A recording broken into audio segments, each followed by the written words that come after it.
What's up, everybody? Welcome back for another live show of Let's Get Nuts with the Boys here. We've got a stacked show sheet today for you guys and a really good-looking panel in the back room here. We've got Shane from OneSixthFigureFocus, we got Dean the Dream, and we got Pete from OFAC. So I'm really excited. We got a lot of topics to dive in today. So, with that said, let's get nuts. Come on, let's get nuts.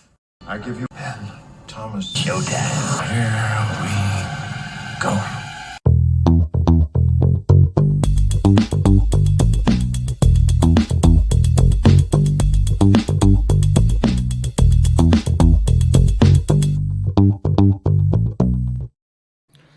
Alrighty, so for the first, of course, Mr. Pete from Only Fools and Collecting over on the Collecting Weekly YouTube channel.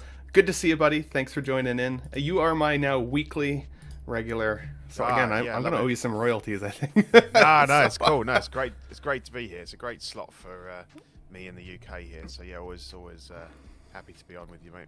And you said you were willing to be up a little late tonight, whereas I think at one point in the private sheet there a couple weeks ago, you're like, I got to get off soon. My brain is bleeding. I'm really tired. So... Yeah. No, we've got a bank holiday tomorrow in the UK and Ireland. So me and Shane, we're up for a late night tonight because we've got no work tomorrow. So heck yeah. Well, good to see you, buddy. Thanks for being here. Thanks, we mate. have, of course, Mr. Shane from OneSixthFigureFocus. Good to see you, buddy. Thanks for stopping through. What's going on with you? Man, just like Pete said there, got the day off tomorrow, and I know you threw out the invite there a few times, and I'm old and I need to get to bed very early on Sundays, so I took full advantage. So looking forward to having a chat. Good to see Pete as well. Heck yeah, mate. Yeah. I don't want to give away your next guest, but it's good to see him too. There you go. Well, without further ado, of course, let's get Mr. Dean the Dream Martin in here. Good to see you, buddy. I didn't think you were coming today, dude. I thought you were sleeping through it. I was like, you must have been up doing Elden Ring late last night. You're muted, buddy. Yeah, I just woke up, so I'm good. Fair enough. I didn't give you a screenshot for that very reason. So Yeah. I was up earlier today, but I fell back asleep. I took a nap. Naps are important. As I get older, it's like, damn. Shauna's all about the naps. For me, I will stay up until I've got like those crazy bags under the eyes and sleep as little as humanly possible and still feel like I function well in life. And she's like, you are prematurely aging yourself. But if you go back to the beginning of my YouTube channel, like only a year ago, I had significantly darker hair. So she may actually not be wrong. So. Yeah, well, I used to, from like 18 to like 28 years old, I had like 4 jobs. And I never slept, dude. And now it's like I'm catching up on all the fucking sleep I missed, dude. It's great. That's amazing. I wanted to keep Shane's slide up here because I didn't realize. So I was, you guys know the story, I think. I was Shane's 800th subscriber. We had done a lot of streaming together for a long time before I realized that I wasn't even subscribed to his channel. So that aside, he and I became each other's 800th. I just took a look while I was pulling your screen grab up earlier, good sir, because I was also watching your YELANA video this afternoon, and I saw that you're at 1.97K. Yeah. So that's what, about 30 subs off 2,000 subs. Yeah. Heck yeah, man. Close enough. Yes. Brilliant. Congratulations. That's awesome. I also noticed that you've gone from 1,000 to 1.5 subs in like no time. It's crazy. It's crazy. It's come a long way. The shorts have helped a lot with that, but just even having you guys on the show every week and stuff like that, getting the live streams and being on Collecting Weekly Tuesdays, the exposure is amazing. So I've been really, really lucky that way. But do you have anything coming up for your 2K party, or is that a secret still? Do you have anything planned for that? I'm not even going to front nothing. Nothing planned yet. Nothing. An Instagram post and a thank you to everyone involved. I don't know. Maybe I will plan something. Maybe I should do something special for it. You just you give me an idea now, and I'll have a little think about it. At the very least, like hide naked behind a 2,000 balloon or something like that. I'm sure there's somebody like out there that would watch that. No one wants Not to me, see but this is for Ben. This is for Ben. Would that be called a short, Shane? You bastard. You'll have to see it. Boys, let's check in with the chat here quick. We've got already 13 people coming through. Thank you so much for everybody joining us already for the Sunday afternoon stream. And sorry I missed last week. I was going to stream that day. I had everybody lined up, and then an aunt showed up very, very last minute just to stop in and say hello. And I hate uninvited guests, so I was like, ooh. But it meant that I couldn't stream with you guys. So we've got a packed show sheet, like I said. But we've got Cuervo383 in the chat. Cuervo, good to see you, buddy. He says, hey, bud, just wanted to say hi. I'll catch 3 play later. Back to the NBA. Fair enough. I know even Marco, I think today, is watching NBA. I'm not a basketball guy. I have a t-shirt that says sports on it, which is very cool. But I'm not that big into it, other than hockey, of course, because Canadian. Just covers everything, doesn't It just covers. Yeah. Blanket statement. We got some guy here in the chat. What's up, collecting fam? Good to see you, man. Thanks for joining through. We got Toy Cartel, last day of vacation, enjoying the Let's Get Nuts show. Heck yeah, man, that's awesome. Mr. Mark P in the chat. I think he added me on Instagram today as well, which is pretty cool, and sending me some Star Trek stuff. Always love to see it. We got JD, JND. Hi, all. Thanks for joining through. Mr. Joker J, Ben Thomas, cousin to Pam Anderson. Ooh, I don't know if I'd want to be her cousin, to be honest. Not after the crush I had on her as a kid. So, ooh, you know, that could be weird. Canada. So. Definitely, hopefully not a cousin, yes. And we got Thalia Meyer here in the chat. Hey, everyone. Good to see you. Thanks so much. Absolute Irwin, Ben and the Nutty Crew. Sup, everyone. I actually thought about calling my stream originally the Nutty Professors. But that would connote that I would have to have other people with me, because it's a little weird to just be that and be here by myself sometimes, which has never happened. Luckily, you guys always bail me out at the last second. We got Tyria in the chat. Hey, all. And of course, a stream is not a stream without King Dingaling. What's up, guys? Thanks for joining through. Joker J says, I do sport. Pretty much. Pretty much. Shiny here says, I keep seeing screenshots of Batman saying let's get nuts on Facebook. I keep thinking of Ben's paid for advertising. Yeah. For sure. Well, and I've heard that he says it again in the new Flash movie. I haven't seen, I think, any of the trailers beyond like that first spoiler, because I'm kind of trying to keep it as fresh as possible. But hopefully it pays off well, and it's not just like, you know, irky or whatever. I don't know what you'd call that. But anyways, boys, let's get into the show, because we got a packed show sheet. The first thing I wanted to start with today was I went to the movie theater in Banff, Alberta yesterday. Now, most people don't go to the mountains to go to the movies, but Shauna and I wanted to go for her favorite pizza place, and we hadn't seen Super Mario Brothers yet, so we stopped into the Banff Theater, and it was cool. I just wanted to show it to you because it's like the old school theater where like the seats are staggered beside each other so you can look through the next guy's like shoulder width, right? Now, we were only 2 of like 6 people, I think, in the whole theater. But I wanted to bring this up real quick because do you guys, I mean, I think we're all old enough now to remember these old school theaters, but I was still pretty young back then. I think the last movie I would have seen in an old school theater that I remember anyways was Lord of the Rings, Return of the King. And one of the reasons that stuck out with me was back then, just like this theater, you couldn't like pre-select your seat, right? You had to just show up. Now, that was about a 4-hour movie. We showed up to the theater 4 hours before the film just to get in line to make sure we got a good enough seat so we could watch the movie. And after 8 hours, I was like, I don't think I'm ever going to watch that Lord of the Rings movie ever again. It was such a long day, it took the wind right out of me in excitement. So for me now, I love the fact that you can pre-book a seat. But do you guys have any experiences like that where you remember standing in line for a movie and like the excitement that kind of builds from that? Like, what movie would that have been for you, Pete? Oh, I mean, I was born in '75, so I was used to like queuing up round the block, round the corner, and sometimes you wouldn't even get in, and you'd have to wait for the next showing. There was like absolutely no, you got in line. I think definitely I remember, and don't obviously this wasn't when it first came out because I believe it came out in the 30s, but Snow White and the Seven Dwarfs. I remember queuing for that when I was probably about 5 or something like that. You know, obviously they rerun these in the cinema because back then you didn't really get stuff on home video. Definitely. And then I remember it was a revelation when you could actually, I think it was when the multiplexes started coming out, and you could ring up, and you had to, and they go, well, where would you like to sit? And you're like, oh, is there anything in the back row, in the middle? You know, and then they used to pick them for you and stuff, and that was brilliant. But Yeah, mad that you used to queue up and sometimes you wouldn't even get in and you'd be like, right, Yeah. okay, should we wait for the next one? Or you show up with a group of friends and your friends get to sit together and you have to sit over and like bucknut like wait hello. You know, that's actually not that big a problem because I've had to do that with some of my friends. But I'm like, we're not going to be talking anyway. Yeah, yeah. Just watch That's the true. movie. That's true. And I remember smoking in the cinema as well. Oh, wow. Jesus. I've never experienced that. Horrible. I don't even remember that. I do remember smoking in the Tim Hortons, but I don't like. I know you guys don't have the Tim Dude. Hortons there, so What's the funny is glassed they in had- walls. They had a smoking area, but obviously there's no way to actually keep the smoke in that area. Can you imagine? Shane, do you Do remember? you ever any- wonder, like, the things that the human race are still doing now that we don't realize are slowly killing us in like 50 years' time? They're gonna be looking back on, ha, they still Oh eat my chocolate. Mad.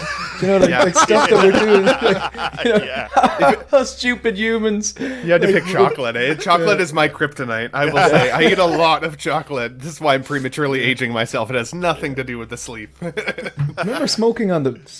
There was smoking. You could smoke on planes, couldn't you? Yeah. Oh yeah. That's crazy. Blows me away. Although when I was in Vegas there about a week or two ago, geez, it's already 2 weeks ago, they were smoking in the casinos, or at least in some of them, which actually surprised me because it had been a long time since I walked into a building that people were legitimately like chain it's really smoking weird, isn't it? cigarettes Yeah. too. It was crazy. So we got Philip the Fool in the house. What's up, everybody? Good to see you here, buddy. So yeah, so I wanted to show you guys this. It was just a cute little theater. The movie itself, Super Mario, while I thought it was okay, it did feel like it was a little more geared towards kids than I expected. I thought that there'd be like more Easter eggs that I was like, oh, that's awesome, or and I don't know. It felt a little surface level for me. So I thought it was good. I don't know if I would rush out to see it again, for me at least by any stretch. But the theater was really, really cute, and we had a good little date day in Banff. And then last week I got this week, and I wanted to share this with you guys as well. So this was a Grail that I'd had in my kind of roster of Grails that I've wanted in the collection for a long time, and I finally was able to get them from John over at Collecting Weekly there. So he went into his closet or vault, vault, and and pulled the Hermetically figure sealed. out. Yeah, and he said he's like this guy has not seen the light of day for 12 years. And he sent it to me, very reasonable price. I got it, of course, out of the box and immediately displayed it and had some fun with it. So it is breathing well in the cabinet behind me. Anybody watching the show, just if you're not aware, so I've been redesigning my cabinets in the back, which is why it's very temporary setup now. I've only got one figure behind me at the moment because I'm still lighting the cabinet and everything. It'll be fully lit, ground up, just like the other one out there. And then I'll get some figures in it there pretty soon. But I've got some space lined up for the Joker 2-pack. I know Marco's getting his now. It's shipping, so I'm like, come on, Kit, like, please get me my Joker here sooner than later, because I'm getting real impatient. You need to be careful because people think that you've got like less than 5 hot toys. That's You're why I'm not apologizing to the community. Yeah, I have you're not- more you're than not one allowed hot to talk toy. about them. Okay, I've got like pictures of what looks like hot toys there as well. They're pictures, yes. So, but this guy is awesome. He definitely is an older figure, you can tell, but still holds up really well. Do you guys think that they're gonna reissue this guy like next month though? Like, I know like DC is a hard like, I was worried I was going to pay John all this money and he'd be laughing all the way to the bank because about 2 days later this guy 2.0 would come out, just like we got with the Keaton, right? What do you think, Dean? Are we going to see this guy again? I don't know. Unless there's like a anniversary coming up, I don't see why they would. It's the 100 But- years of Warner Brothers, isn't it? Yeah, I don't know. That might, yeah. But Yeah, 'cause I don't know. 45. People have been 45 wanting. years, but- I almost every single person I know that collects Hot Toys that doesn't have this wants it. So I think it'd be smart if they did. But I mean, I don't know the implications of what that would take for them to do it. So For sure. I think even if they did it, I'd still be happy with my purchase. Honestly, it would be a bit of a tough nut to swallow because, of course, I could have got it for cheaper and all of the things and updated paint apps. But I yeah, still think some of the 2 to 3 years if they announced it Yeah, right now. yeah, yeah. well, that's true. Yeah, great point. And the other thing is because this is a figure that's like in memory to Christopher Reeve, I'm wondering if that memorial box would continue forward to the next release, or there would still be some collectability with this original. So hard to say, but definitely a good one. Shane, have you gotten any figures recently that you've been like Grail status? I know you got your RoboCop in the chair not that long ago, and I saw, I think, a short or a picture on Instagram today of the RoboCop beauty picture, by the way. But Oh, anything else thanks, that's come to yeah. your collection lately that you felt like was a grail? Well, I got the Inart Joker's rooted, obviously. But after I got the RoboCop a few months after, I picked up a T800, the MMS 238, the battle damage one from the first Terminator movie. Heck yeah. Dude was selling it for like, I think it was like 400 shipped, and it was like he didn't even open it. The thing was perfect, like joints, leather jacket, everything. It's one of the coolest figures in my collection. Like, but I've not got anything in like this week, but they're probably the most recent ones. The Inart Rooted Joker 2-pack, and the RoboCop I got ages ago. But in terms of grails, like that would have been the DX13 would have been the one I was hunting for more. But when I saw this pop up, I was like, alright, that's a no-brainer. Straight away, made the offer, got it, and the RoboCop was one I had to actively seek out. Was the question just about grails, or just if you've got any grails lately? What's the news on the DX13, Shay? I know you've got somebody looking for. Oh, shipping Monday. Oh, Yeah, wow, fantastic. Lion Rock. Usually I just kind of either pre-order with them or get stuff in stock. But I reached out to him and goes, look, I'm looking for a DX13. Can you help me out? And that was a few weeks ago, and I gave him a price range, and they sorted it. So the Mando Luke and the DX13 are shipping tomorrow. So it's going to be a blockbuster week then when you. That's a massive. That's a massive deal, because the DX13, I suppose, would have been, out of all the figures that I'd be willing to work backwards on, that was the one that I was like, I really want that one. So very cool. Well, hopefully it's not a flake show. And it's interesting because we're gonna talk about Mars in a little bit, but I've been thinking that Mars was gonna give us maybe a couple new iterations of the Terminator. So like maybe cross fingers. We got some weird ones that we're gonna talk about today from them as well. But sorry, Pete, were you gonna say one more thing? Oh, I was gonna say, is it new then, Shane? Is it not? Yeah, it is new. Oh, okay. Yeah. Beautiful. So, fingers crossed. We'll see. Philip the Fuel here. Yeah. Philip the Fool here says, what an amazing figure. The evil version is my most wanted hot toy. I actually didn't know there was an evil version, so maybe that makes me a fake fan, but I'm going to have to look that up. Yeah, I'm curious. I used to own the evil Did you? one, yeah. Oh my god, did you get like a stack of cash for something like that, if that's one of the most sought after hot toys? Or was it like before it became Grail status? No, when I sold it, you mean? Yeah, no, I think I got it for a decent price, and it sold for a decent price, but I didn't know that it was that in demand. It's quite nice. It's just a darker suit, sort of a bit weathered up. He's got a bit more of a scowl on his face. I think at the time I bought it because this guy was so expensive. But I've done a custom one now with this head sculpt, so very cool. I've got this guy covered, even though it's not a fully Hot Toys one. I love Christopher Reeve. Fantastic. I love Christopher Reeve too. Again, maybe it ages me. I would say that as much as I love Henry Cavill, this is still my Superman for sure. Easy. If I had to make the choice, this would definitely be the one. But I want to hear from the chat as well. Do you guys think that we are going to see from Hot Toys another Christopher Reeve Superman, or is this one that's going to stay in the grave in the Grail vault? Let me know in the chat. I would love to hear from you guys. I have a thought on that, Ben. Yeah, please do. So, like, again, I've heard no spoilers on The Flash or whatever. I've heard people say it's good or whatever. Like, Tom Cruise seems to love it. But with all the multiverse stuff, like, and it being the 100th anniversary, like, there's rumors I heard a few months ago about, like, certain people been in it, but, like, again, they're just rumors. Like, but if they do some sort of computer thing and he pops up in it, wouldn't that open the floodgates then for like a Flash version, like, or whatever? Unless it looks like a Force ghost or something, where he's like shrouded in clear blue plastic. Yeah. Hopefully not. Yeah. So, but yeah, I'd love to hear from what everybody thinks in the chat, if that's a possibility. Let's shift gears a little bit here, guys. So, Inart is back to life, it would seem. I feel like we haven't really heard from them all that much lately, most likely because they're pretty deep in production at the moment. But we saw a post from them a couple days ago that says optimization on the Inart, the Lord of the Rings, the Fellowship of the Ring, Aragorn 1/6 scale collectible figure. So the optimization as follows. Now this is what sounds like it's community feedback. So just like they did with Gandalf, with a lot of the feedback from the Collecting Weekly boys there, it looks to me like they are once again optimizing their current pre-order of the Aragorn with these special features. So official shelf supporting channel special accessories. Don't know what the heck that is. We'll maybe see. Black cloak publish. Sorry, the writing is extremely small. I can barely see it. Belt and belt buckle optimization, boots optimization, armor optimization, sword strapping optimization, marching quilt, and black coat folded to state the arrows, bag and belt. Let's just look at the pictures. I can't fucking read today. Yeah, because John didn't write that, I'd say. Yeah, I'm like, wow, that is really like. Is this English? Can I not? Everything's optimized with the English. What the hell? That was I apologize. I did go to school. I swear. Let's take a look at these. I don't know.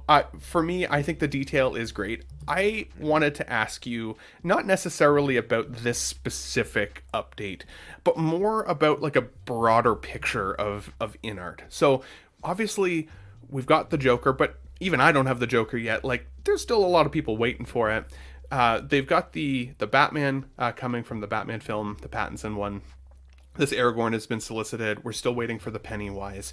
It seems to me like at the rate they're going, at least if I look at the Joker, we're going to get like 1 or 2 of these figures maybe a year, maybe a little bit more if we're lucky. But do you, like when we think about slippery slopes as a collector, oftentimes when I reference slippery slope, it's because I'm trying not to buy everything in my sightline. But there's a slippery slope when it comes to companies as well. So Pete, I'll start with you. Do you feel like Inart is kind of on the slippery slope at this point where they continue to put it out there and get feedback from the community? And then what is that actually doing to them and their perception with collectors? But also how is that going to impact them going forward with their releases? I think it's obviously it's definitely going to have an impact on release times and stuff. But I think, I don't mind that too much because they seem to be, still better than say Hot Toys, and also we're paying massive money for these. They've got to be right. Obviously, I think the next one due is Gandalf, and they did allude to some optimizations of him as well. I don't think they specified, but there are going to be things like the length of the beard was a major concern that people voiced to them, and obviously there's some details and bits and pieces about the outfit. Zach asked if they were going to put the detail on the bottom of the pants, the trousers. I don't know if he got an answer to that. So from my point of view, I've got Gandalf pre-ordered and I've got this guy. This just looks even more phenomenal than it ever did before. Mm-hmm. So I'm in no hurry because I've already got Asmus, Gandalf, and an ACI Aragorn. So I'm quite happy to wait for these and for them to be as amazing as they possibly can be. I think definitely Gandalf will be out this year. And obviously this is slated for next year. But I say it doesn't matter to me. I'd rather that they, take the time and get them right. For sure. I hear what you're saying, but I respectfully disagree to a point. Mm-hmm. So you are absolutely right when you say these are expensive and the collector should expect the best for their dollar. Yeah, 1000% I agree. But Dean, doesn't it piss you off just a little bit that we have to do the research for them as collectors? Like, it is not hard to find real good examples of how to make this figure right. Why do we have to do it as collectors, Dean? Yeah, it's really weird because it's not like Gandalf was even the first. Like, hey, this isn't technically accurate. I believe it was was it the Pennywise? There was another figure that it was like the hair was off or something. And then the Gandalf was atrocious. I mean, the first thing they showed, almost none of it was accurate. and then the Aragorn too. It's like, okay, well, what exactly are you guys doing over here where the community has to get this involved in correcting what you should have gotten right off the bat, especially again for the price? It's kind of ridiculous. And not like no other company is infallible, right? Hot Toys makes mistakes. I mean, look at the what was that? The Armory Batman that's coming out is already better than the DX19. It's like, what happened when you were making that is now How is it more Strategy accurate happened, now? Dean. yeah, it's like, Strategy. Deliberately inaccurate, yeah. yeah, exactly. P, it feels deliberate, like. Yeah, so you have to buy the new one. Yeah, it's very bizarre, and it really does kind of grind my gears. It's like, you're not paying us to fucking do all this shit? Yeah. You know, it's kind of like when people make video games. It's like, the fucking mod community is gonna fix all this shit. Just release a piece of shit game, and they'll fix it themselves. True, because that happens in gaming even more than I'd care to admit. Like that, yeah. Like, and I think that's the thing, right? Like, if collectors weren't saying things, would they have been happy to release the previously solicited version and still take the money? I would say, yeah, to be honest. Which now opens up this again, that slippery slope of now do we feel like as collector community we're gonna have to scrutinize every Inart solicitation because we know they're going to listen to us, because now they have to listen to us, because if they start to ignore us, we're gonna talk about how Inart used to talk and now they're ignoring us. So Shane, do you think that a company like Inart can communicate too much, or do you think that these companies should release what they're going to release and stay silent in a lot of ways, like Hot Toys tends to do after years and years of putting out these types of collectibles? You're never going to be able to keep everyone happy in any sort of business or any sort of workplace or life. It doesn't matter if it's a tidy towns competition or committee, or if it's like, you know, collectors looking at this, or if it's, you know, I don't know, some like keeping your staff happy at some restaurant. Like you're just not going to be able to do it. Like there's always going to be someone's going to complain. You're not wrong. 100%. Probably a fact. The way to do this you either go, look, we're going to do the research ourselves, this is the best we can do, here's a prototype, here's the release, and just cut people out, kind of like what Hot Toys do, and the odd time give us a little updated head sculpt photo or whatever. That's one way of doing it, and just go, take it or leave it. The other way, I don't think because they're a new company, they haven't really figured out, they've marketed themselves as, we are going to talk to you. And, you know, John went on all the different live streams and stuff like that for months, and then kind of, you know, disappeared and stuff like that, probably because they're busy or whatever. An idea would be, okay, we're going to release the prototype. We're going to do our best. We're going to release the prototype. And then we're going to give you a window, not a 2-day window, like a window of like a month to actually gather data from the community and go, after that window, we won't be taking suggestions. Do you know what I mean? It gives them that kind of like, here's the prototype. Okay, what errors can you see? What kind of... how can we improve this? And then the ones that are feasible after a month go, right, we'll shut this and just get working on it. Because like, when do they stop? It's great. It's like, perfect example.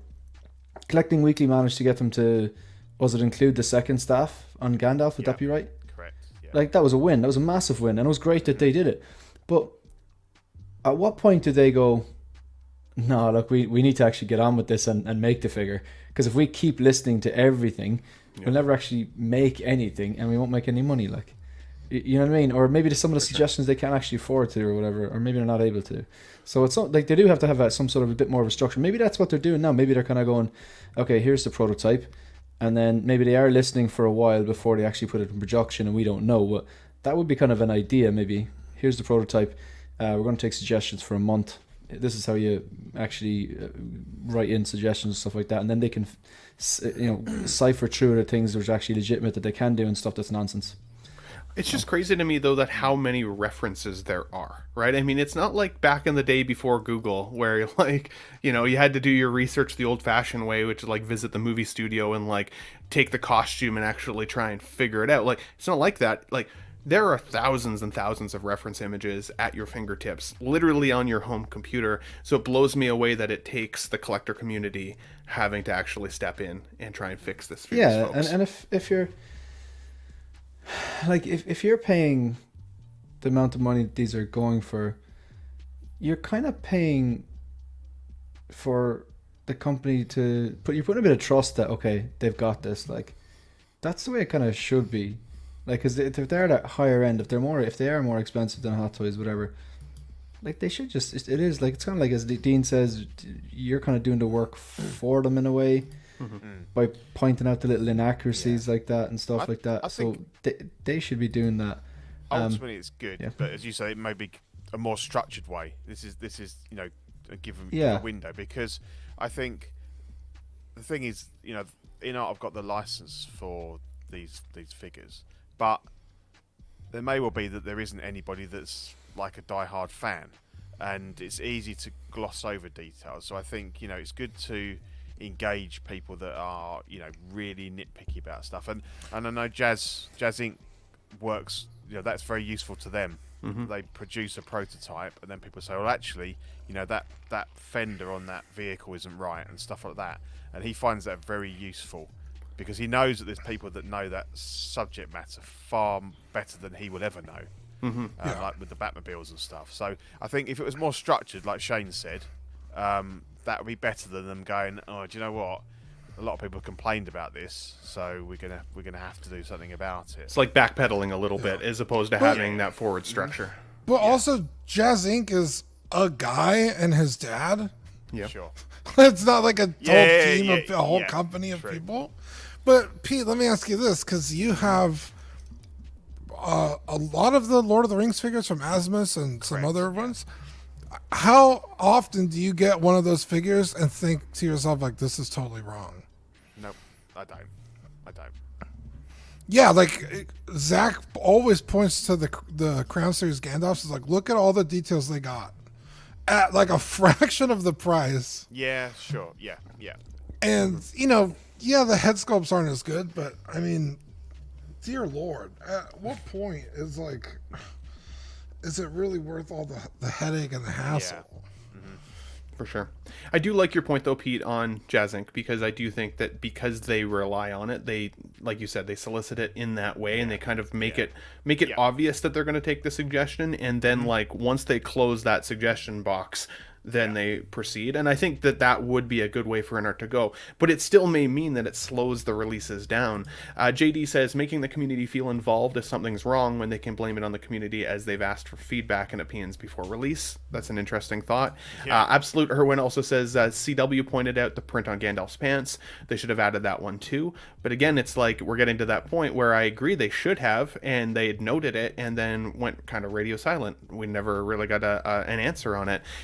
And I know somebody said, I think it might have been Pete, that like, or Shane, that John is clearly a busy guy, or maybe he's just busy, but he's the marketing guy. He's not out there slugging the figures out of production. Like, he should be the one that has the time to address community. That should be his job. I'm a salesperson myself. Like, if I'm not continuously building relationships with my clients, they'll go elsewhere. They'll buy elsewhere because they forget who the hell I even am, right? And so something to consider.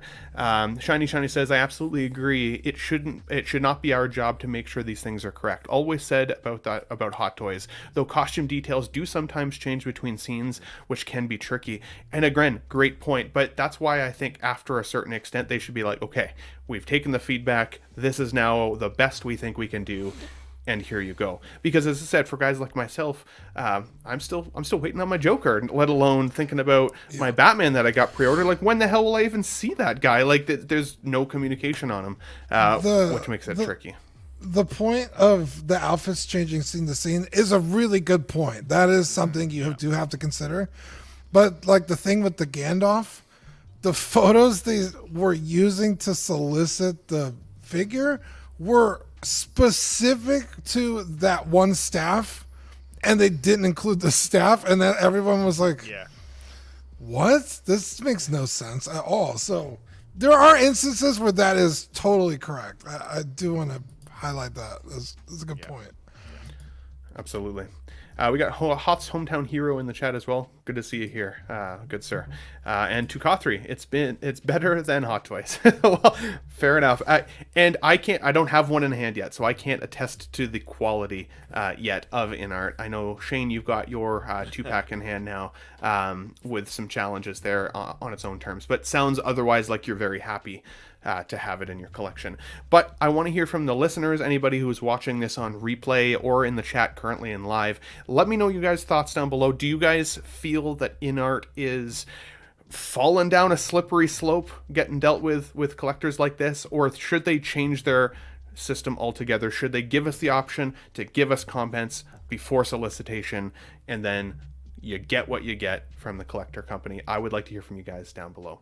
I want to move on. So this was solicited by Nanjin, the developer over at Exo6. Now, most of you guys know Pete and I are pretty big Star Trek fans here. The solicitation here is the background in this photo. So it's about the biggest photo I could get. Hopefully everybody can see it on their screens. But really, this is the bridge of Star Trek Voyager, or the ship Voyager. And I think it's cool because it looks to me right now that Exo6 is going to have the most completed Star Trek line with the Voyager cast first. So if you can get the bridge, I think that would be very cool. Although I will say that just recently, just this past Tuesday, the Harry Kim was solicited by Exo6, and I'm just not loving it. I did do a video on the Ben Thomas Show channel, so if you guys are interested in my thoughts specifically just on Harry Kim, check that video out. But Pete, as a Star Trek collector, I've really noticed this really big kind of roller coaster of what feels like quality from Exo6. Some of their solicitation are wonderful and really good, and then we see guys like Harry Kim here, which feels a little like Madame Tussauds wax museum-esque. Yeah. What are your thoughts on Harry Kim, but also the quality we've been seeing from Exo6? Yeah, I don't like this. It looks almost like one of those, I don't know, like an Action Man from, I expect to see that line of just that straight line of the neck. If you just pulled the turtleneck down. Yeah, it's not great. It's interesting that I'm not a massive Voyager fan. I'll put that out there now. It's interesting that it looks like that's going to be the first line to complete. And I don't know. I mean, nobody knows what Nanjin's strategy is. It's a very and obviously it's a bit of a roller coaster ride with him. Yeah. I hope the Locutus looks good. Yeah. So that's why I brought it up next, because the Yeah. Locutus it should be coming, I'm thinking, within the month. Hopefully anyways. But even here, I know Nanjin has said there's no articulation of the shoulders at all because of the caps on the top. You can't move the shoulders. Right, now, let's be honest, he's a Borg. I'm not too concerned with that. As long as he can bend at the elbow, I think it's going to be pretty cool. But even just the quality difference of this versus this. Now, it looks like this is actually a production model, potentially, or even if this is the initial kind of prototype, still looks fantastic. But look at these solicitation photos of Picard season 3, where we've got JeanLuc Picard, Worf, as well as Vadic. That Vadic, take a good look at that photo and then take a good look at the Harry Kim. And to me, the separation in quality is insane. Dean, why do you think that there's such a broad separation of quality when it comes to Exo6 figure releases? Why can't they seem to get more consistent? Or is this just is this a factor of speed, quantity versus quality? What are your thoughts? I think it might have something to do more with how important the character is and how much care is taken into, Jean-Luc Picard, Worf. I don't know Voyager, so I have no idea who that other guy is. But I know Picard, I know Worf. I watched The Next Generation, so I know the Borg, and so I think it might have something to do more with that. It's hey, there's some Voyager fans. Let's make something for them, make some money, so we could spend the QC and the R&R on the Picards, the TNG stuff. So, I think that might be where it's at. We got Yeah, thanks. So we got Denobi2 in the chat here. It says, credit to those who want to keep supporting X06. I've lost all faith in them, no longer collecting them.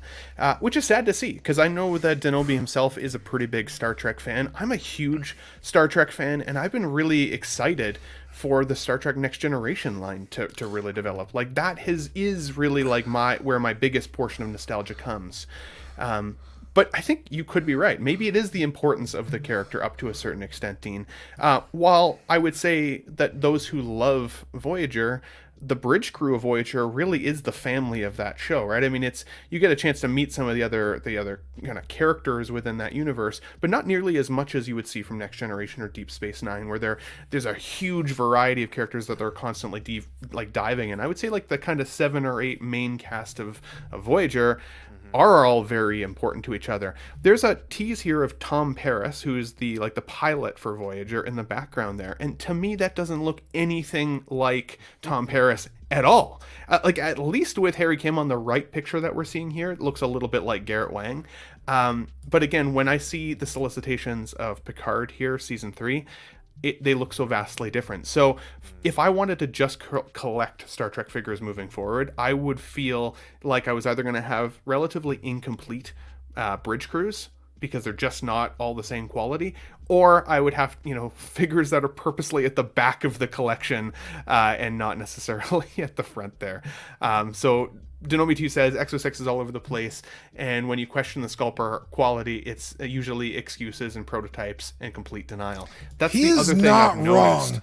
That's what I was 100%. gonna say. Is what's his name? Nanjin, yeah. He does not know how to talk to people at all. It's so defensive, and it's like you can even come and be like, I love Star Trek and I like what you're doing, I'm happy with what you're doing, but have you thought of this? And if he reads it the wrong way, he will be all over you. In fact, I had at one point said that there was a lot of QC issues, or it seemed like there was a lot of QC issues with X06 figures, and he dove into my comments, messaging me privately to be like, Universal Studios has contacted him and I'm in big trouble now because I'm a YouTube streamer, and I said that there was a lot of quality issues, and where's a lot, and all of the things. And so I gave him like 10 or 12 different examples, and he was like, that's still not a lot, like in comparison to how much we've sold. And I'm like, anything more than about 4 to me starts to feel like a lot, but like, it is what it is. Yeah, it's like, hey, there was a comment. Did they do a post during the week with kind of like a Q&A, like it's like when he took questions that he sees in the comments? Yeah.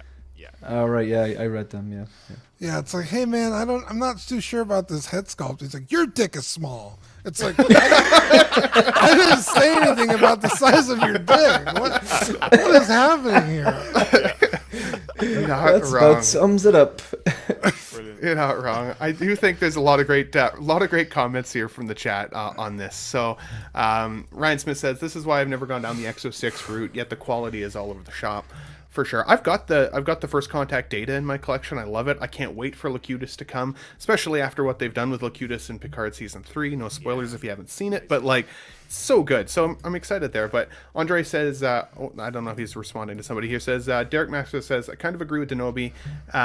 Derekis Maximus, apologies. I pick up and choose at this point with X06 and expect disappointment, but I'm all in for TNG. And so that's the interesting part that I've been noticing though as well, is that up to a certain extent, we're still kind of allowing X06 to kind of give us this quality, because as Star Trek collectors, since we've been so so starved. Thank you. That's exactly the word of Star Trek figures within our 6-scale collections, that at this point it feels like we're willing to kind of just take it anyways. And I think that they know that, and they're laughing all the way to the bank. He quite often threatens to pull the plug and says, I don't need to do this. I don't need to do this. Money. Yeah, which is bullshit. Nobody does anything if it's not for money. Let's be honest. And as I said, you could make more money if you had guys like Denobi2 in the chat there saying you should buy X06 figures because wow. But instead, the people who are out here in the community like us that are like, I want to love it, I want to celebrate it, and are disappointed is not a good feeling when it comes to it. So, Nanjin does not take criticism well. We got Loco Lou in the house. What's poppin', people? Hit that like button. Thanks, buddy. I appreciate it. I can't do it as well as Lou, but he is the posing master, so check him out on his Instagram and YouTube channel as well. So I want to hear from the chat again for the listeners who are listening in. What are your thoughts on X06? Are you guys seeing a quality roller coaster like I am, or are you feeling like you can put on those rose-colored glasses because we love Star Trek and are good with what we're getting? I want to hear from you guys in the comments. Now, switching gears, I saw this pop up in my Facebook feed last week, and it was interesting because I'd kind of addressed this at one point when it came to Mars Toys, that I was excited to wake up daily and take a look and see what might come from these guys, because there's been some cool little surprises. And sure enough, we see this post that says a surprise or dream will be updated in these few days. Which dream do you want to come true? And I read through the comments. There was everything from Terminator to Avatar to, RoboCop and all of the things. And I'm thinking, what the hell are we going to get? I'm actually pretty stoked. And it's an Oompa Loompa and Willy Wonka. And I will say, as much as I was certainly surprised by this offering, I wouldn't say this is a dream figure for my collection. Now, Dean, I want to start with you on this one first, buddy.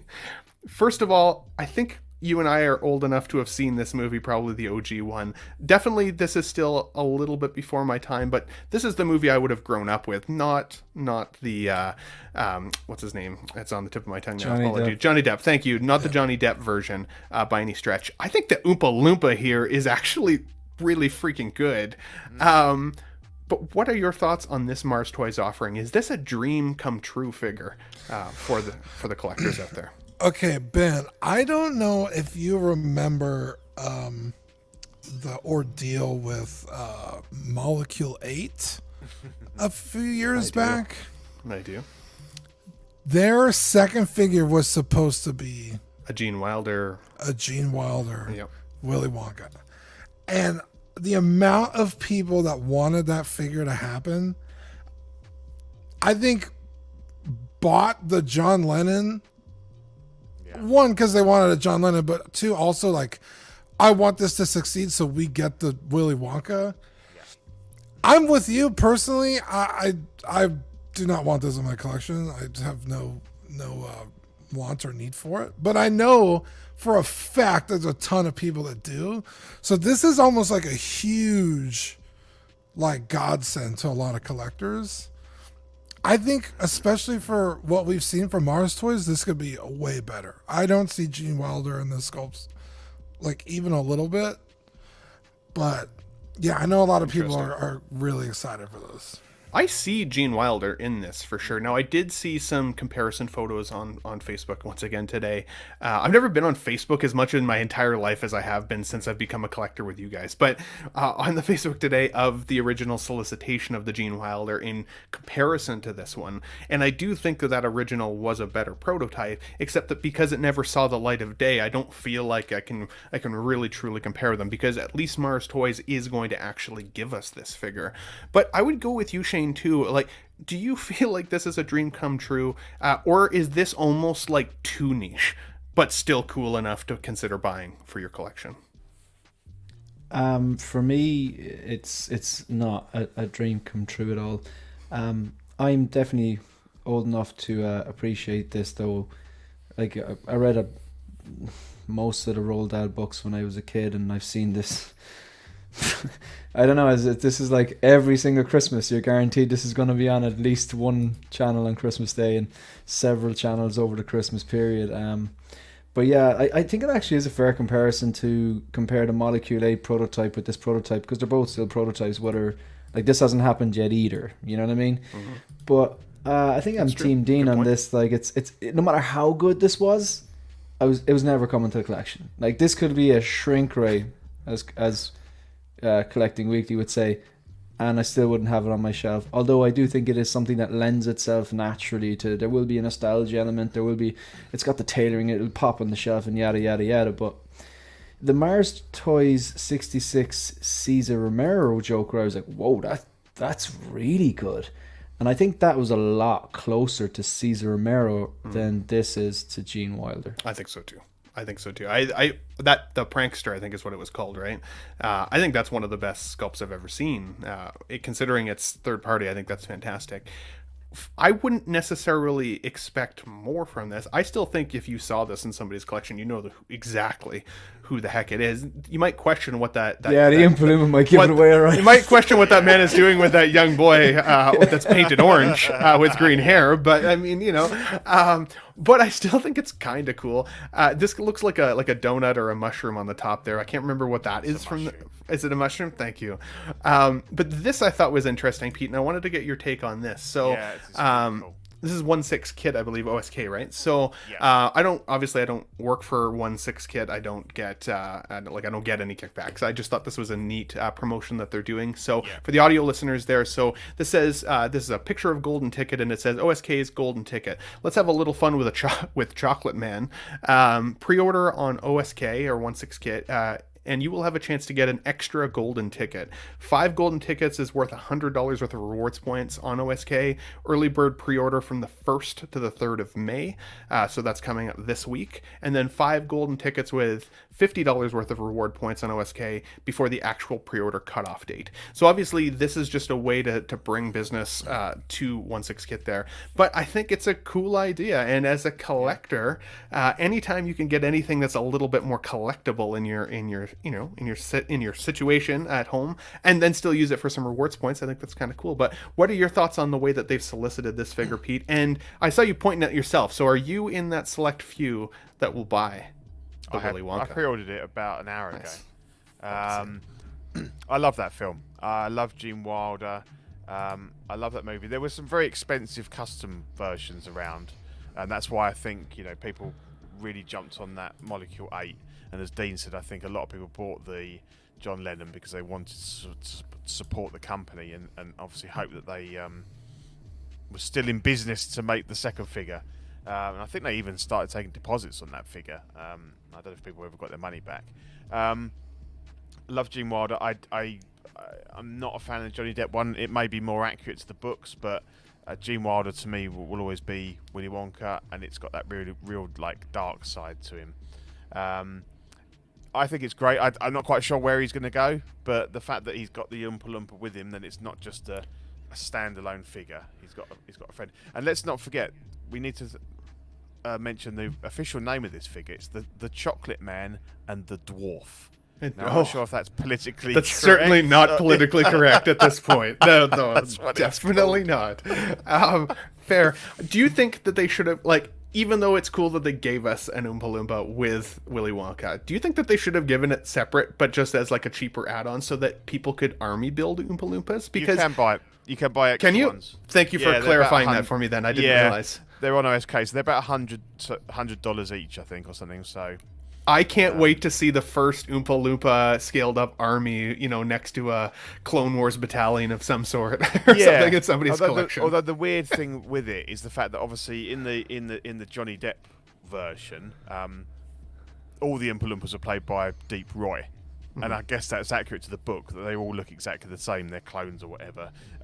But obviously in the original film, they are different actors, so totally it's different. Not quite accurate to have, to buy 10 of those. That is fair. And they all have the same face. But, if you could do all their crazy dances where they do make the letters, don't they? And they go up, whether you can do them in a handstand and stuff like that. But to go back to this, I love the golden ticket. I think it's brilliant. It's really clever marketing to kind of jump on the back of that whole golden ticket thing, and it's cool. So I have ordered him.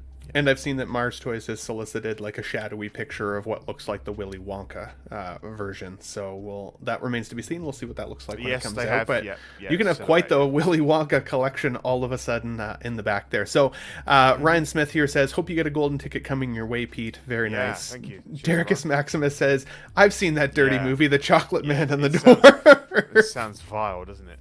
It does. You'll love to see it. It's my sexual awakening.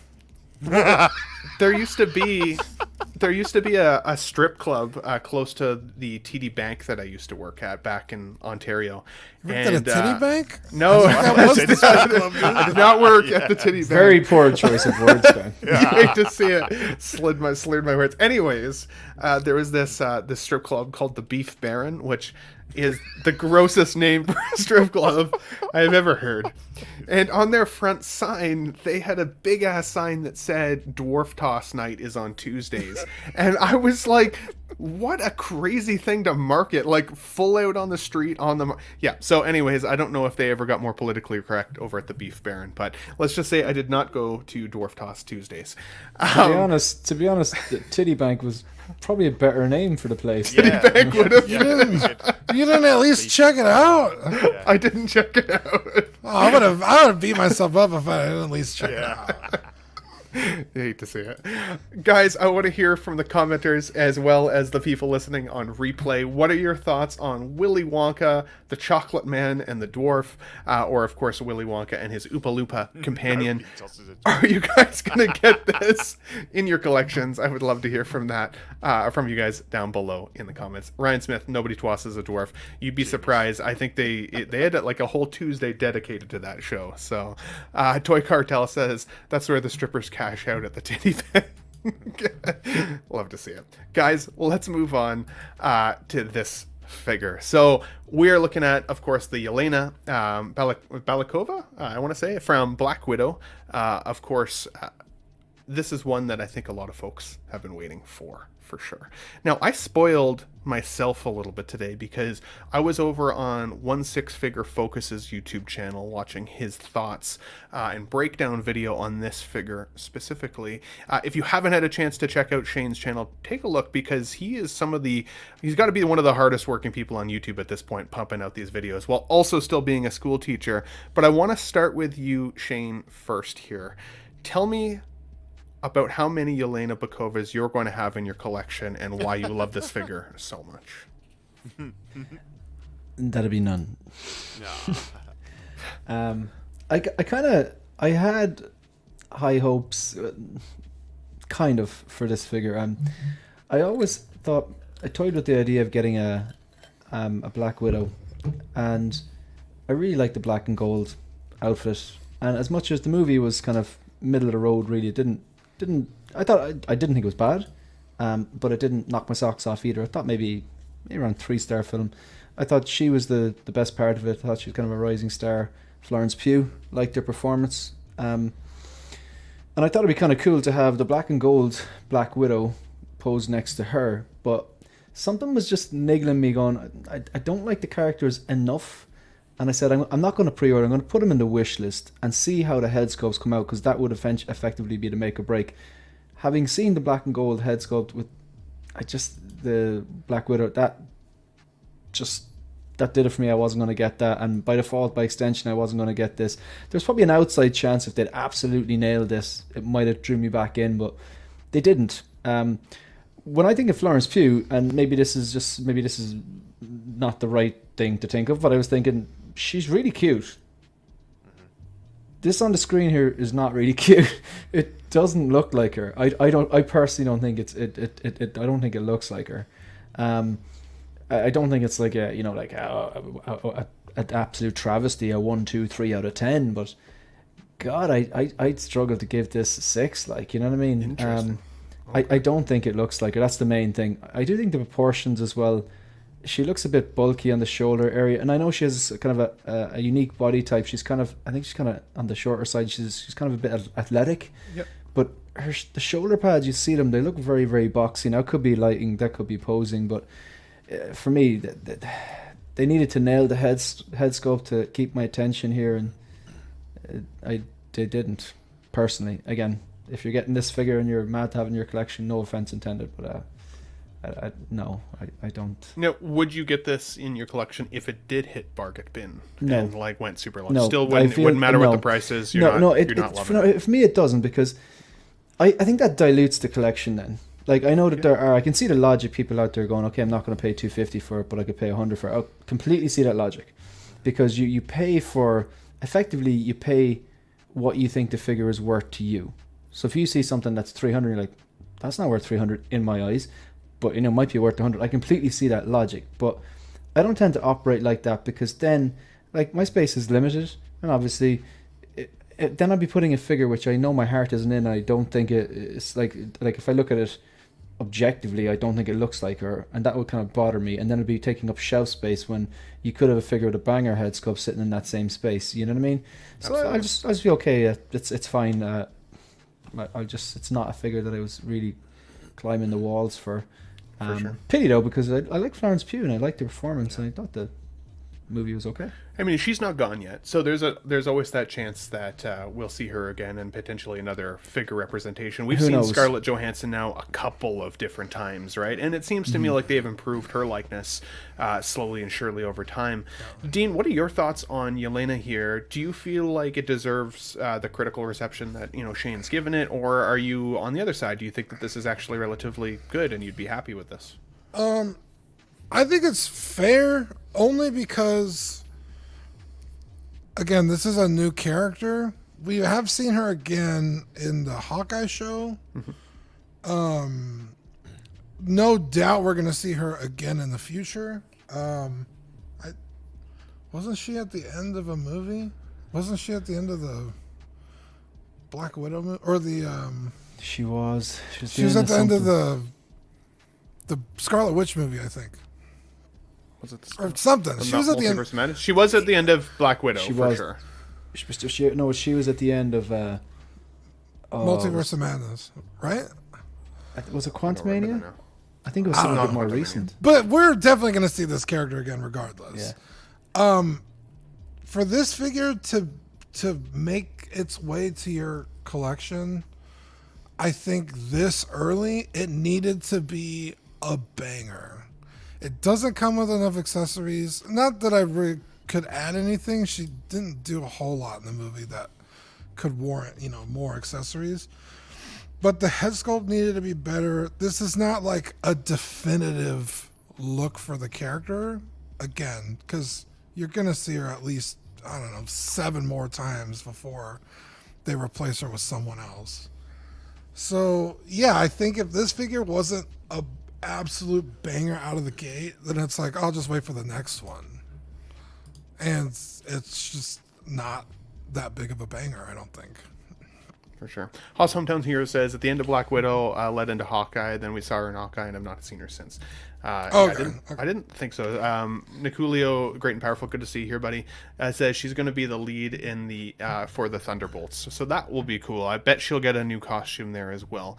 I was thinking about my Loki figure that I recently got, my Endgame Loki, because when I saw solicitation photos of that figure and kind of the really like the waxy hair that goes under the big helmet, I didn't like it. I didn't like any of the photos, but then I still pulled the trigger on the figure anyways because I'd wanted a Loki like forever. And when I got it in hand, I saw the Tom Hiddleston likeness a whole lot more. I think sometimes getting figures like maybe this character even in hand, you could have a little bit more of that love for it, especially if you really like the actress and the character. I think you'd see it maybe more. Maybe that has to do with the lighting, maybe it has to do with the photography, or maybe, again, a little bit of that rose-colored glasses. Once you get it in your hand, you've spent money on it, you're excited to have it, so you like it a little bit more. Pete, I find that they being Hot Toys, I feel like has a harder time not only with younger female sculpts, but just younger skin in general. Obviously, age is easier, in my opinion, to sculpt. Skin imperfection is easier to paint. When you have beautiful complexion and you're young and female, it seems like there's a lot of figures out there that are tricky. And Dericus Maximus says, does this release scare anyone who still has the long-delayed Wanda from WandaVision on pre-order? That's a good question for you, Pete. Do you feel like this could be an indication of the quality we see from some of these other characters like Wanda that we're excited about? I agree with you on the sculpts, the young sculpts. I think they've done a good job with the layer sculpts, to be honest. They've all been pretty strong. For me, That's fair. yeah, this I enjoyed the movie, but that was in lockdown, and I think we were all, sort of soaking up any material that was available, and this came, at that a good time for it. I like the character. I think she's a very beautiful young lady. I think the issue I have is the delay on this, and the hype would have been massive at the time, and as I say, it hit at a great time for Disney with COVID and stuff. Everybody was off, everybody watched it, raved about it. People pre-ordered the figures, and yet here we are, possibly 2 to 3 years down the line, and I think that how many people are still excited about that movie and would want to pick this up now?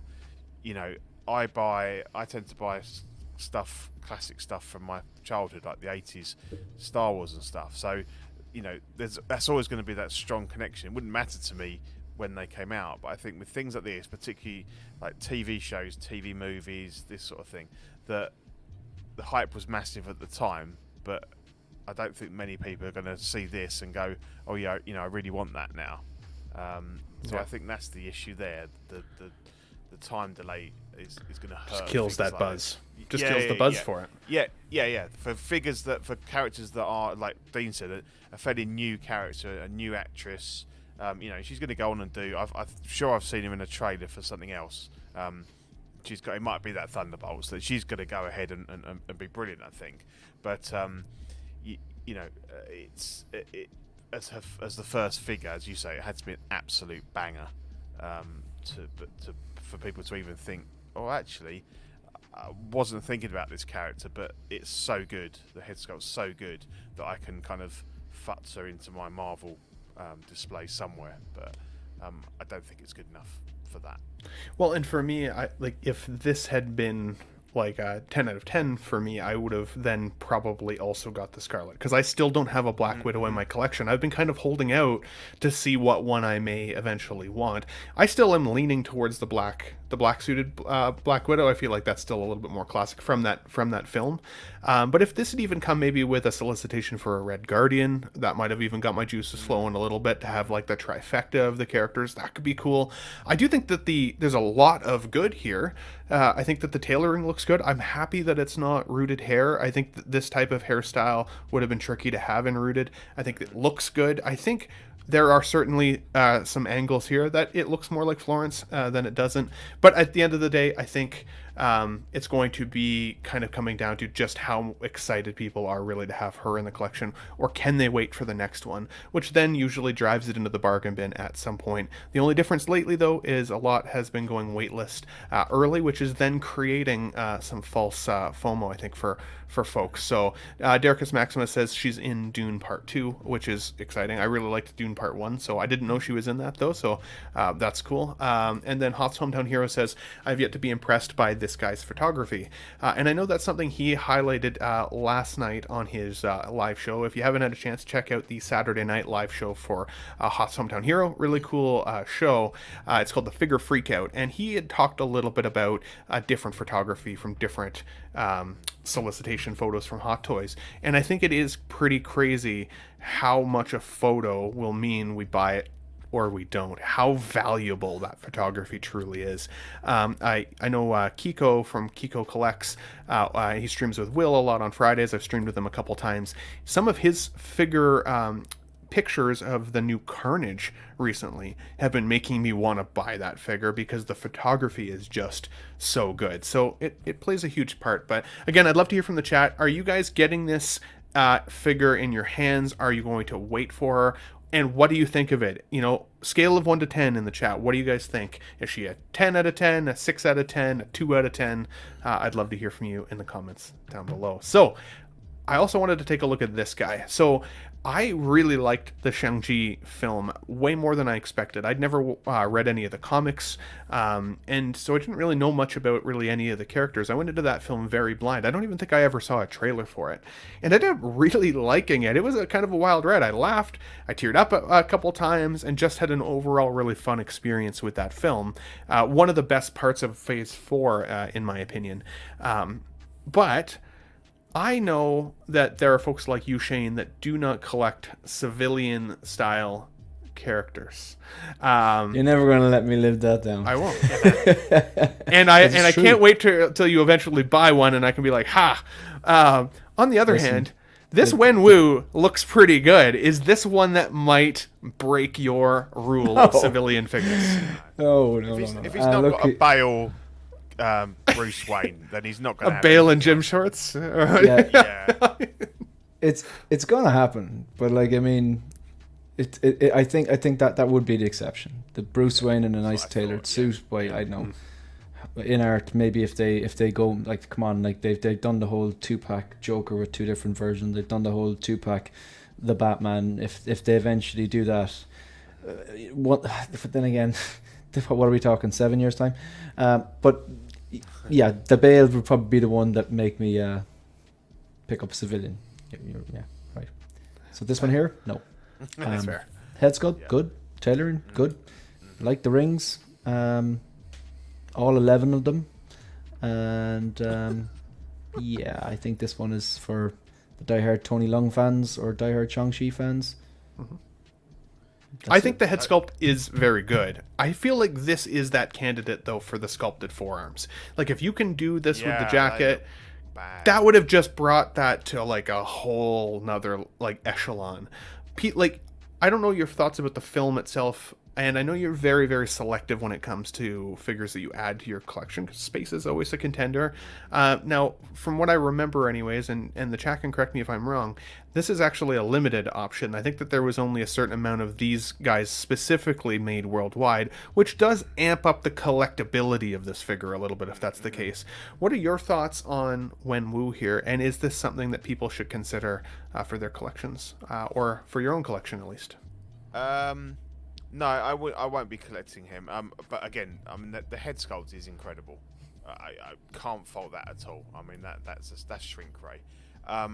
The suit's okay. I don't mind it. I guess if it's meant to have that kind of 80s look, maybe. The forearms are horrible. I mean, those veins just don't look bad. It's very shiny. You've got massive hands, which always used to be an issue with Hot Toys, and I think they've not been so bad lately. But I didn't notice that one on the box right there, even. Yeah, they just look. They do look really large, huge. And obviously with the kind of the bit where it goes into the wrist peg, it very much drops in massively, doesn't it? So you've got a real, you've not got a decent. So I think that's where it's weak is on those arms, and again, like as you said, with this, everybody doing these seamless arms and stuff, that would have been ideal for that, because you're not going to. I mean, I don't know how that would work with the rings or whatever. Well, if you've got them in a kind of like, a stoic pose like this, then obviously the seamless forearms would look great. But I don't know how that would limit you if you were doing more, action poses and stuff. But head sculpt, 10 out of 10. Rest of it, not loving it. Fair. I feel like if you're a collector that collects everything, then this is one that's like, that's cool. I'm excited. I think it looks good. I think there's a lot of good here, for sure. But overall, it's kind of a boring figure in my mind's eye. It's not something that I feel like would capture me all that much walking past the shelf. I don't know why you'd have this one over the one in his normal, like his action gear. Whatever. Yeah. I mean, I would 100% have that one if I wanted this character. There's no way I'd buy him in this suit. I don't know what the appeal of that is, really. For sure. Dean, you had made a comment a couple weeks back which made me laugh my ass off. I think it was in Vegas at the time, and you were talking a little bit about the third-party Two-Face that had come out at the time, and you guys were making fun of that figure because it comes with a burnt head sculpt, but the suit on the figure is not burnt. And I think it was you that made the comment that, yeah, that's okay, because that's just like his day 2 suit. Clearly, not all of his suits are burned halfway down perfectly. And man, did that make me laugh. But do you have any like civilian style suited up characters in your collection? Like, does this tickle your fancy in any way? Or are you kind of like, nah, I'm good with it? No, I'm kind of ashamed. In fact, I was just talking about it the other day with the new Armory Batman. I think you were on the show, Ben, where I was like, if I have an Iron Man, I don't need a Tony Stark next to it. So the Armory Batman thing kind of makes sense, because it's like, well, it's a power pose and it's just there to like amplify what you're really buying. So for me, having a civilian version is kind of weird. This character, he still does a whole lot in the movie, even when he's not in his fighting gear. Yeah, in fact, I think he might fight in a suit. I think he fights the wife in a suit, maybe. Oh, you might be right. Actually, I think you're right. When they're young. Yeah, when they're young. So you could really futz this guy in anywhere, but yeah, I think I'm kind of with Pete. It's like I would just get the one especially because this is going to be next to impossible to get anyway. Mm-hmm. Yeah, I'd be very happy with the regular version. Mm-hmm. And spoiler alert, he's not around anymore. We're probably not going to get another version of this guy. Really good point, actually. And he was a fantastic antagonist in that movie. Honestly, the best part of the movie, I think, was him. So I do think it's a really cool figure. I think it came out fantastic. Either way, whichever one you get, I think you're going to be happy with it. So I think it looks great. I don't know. This one I don't think is for me. But Hoth's Hometown Hero says, Super Club Wenwu looks good, but at 500 worldwide, I don't know if I'm interested. This is going to be big bucks in the secondary market. Which, yeah, for sure. Anytime anything goes rare, it becomes a chase, right? And to me, I'm like, I want my collection to represent who I am. If somebody comes into my collection and they're like, wow, these are a lot of figures. Why did you collect X, Y, and Z? If they point at this one first, I don't want it to be because there's just a limited amount of them, so I picked it up. I want it to be a favorite character, a favorite film, something that resonated with me, that produced emotion with me. And even though I would say that the Shang-Chi movie actually did produce a level of emotion in me, and it was one of my favorite Marvel films that I've seen, this particular iteration of that character isn't what necessarily resonates with me most. I agree with you, Pete. I think the superhero or the supervillain outfit that he has would be kind of the look I'd want. I do think it's cool that it comes with this accessory, that the box that holds the ring. I think that's really good. As long as it's not cardboard, I'll be extremely happy. But it remains to be seen, again, is it just because this is limited and more exciting as a result? I don't know. We've got a lot of great comments that I hear. Dericus Maximus says, I'd rather have his wife in figure form than this. Fair enough. Mitchell Lawrence, I don't think I saw you earlier. Good to see you. Thanks for joining. And he says, regarding the X06, I'm ultimately waiting for Worf from The Next Generation, Q with Starfleet uniform, and the old man white hair Q from Picard. The Old Man White Q, I think, is the only one that I wouldn't get. But I agree with you on all the others. I am very excited for that. Worf, especially from TNG, and just the TNG outfits in general. And then Philip the Fool here says, I would think the appeal would be that he's in this suit when he avenges his wife's murder. Oh, very true. And again, for some folks, that probably resonated with them a little bit more than me. Let's go on to the next one here, guys, because this is these two figure releases. So we're talking about the Venom and the Carnage from Hot Toys. These are two releases that have been kind of an odd thorn in my side since their inception. So, of course, if we look back or think back to when the Venom was originally solicited for the 1.0 version, that figure went waitlist pretty quick. It shot up like crazy on the aftermarket. People were paying like $900, $800 Canadian. I don't know what that equates to US dollars, but crazy dollars to get Venom in hand. And I was on the waitlist with Sideshow at the time. My waitlist converted, and so I made the choice and I bought it. I got the figure in hand, and I'm not kidding. I got Chrome Mandoed within like a week, maybe 2 weeks at the longest. They released the pre-order solicitation for Venom 2.0, which came with the Eddie Brock half head sculpt Venom, and I was pissed because for me, I really like having not just the character representation of Venom in my collection, but I really liked Tom Hardy. Now, were the films good? I liked the first one for what it was. I had fun with it. I really didn't love the second movie, even though I really wanted to, because Maximum Carnage is some of my favorite comic book run of all time. And the thought of having Carnage in a film was really exciting. Didn't love the films, but I could put my Shane rules aside a little bit and be excited about getting a Venom in my collection either way. And then, as I said, I felt like I got a little Chromandoed. So now we get the opportunity with the Carnage, if you get the deluxe version, that you can get that bust with the Venom head sculpt. So you don't necessarily have to buy the Venom 2.0 necessarily. It's not necessarily paywalled.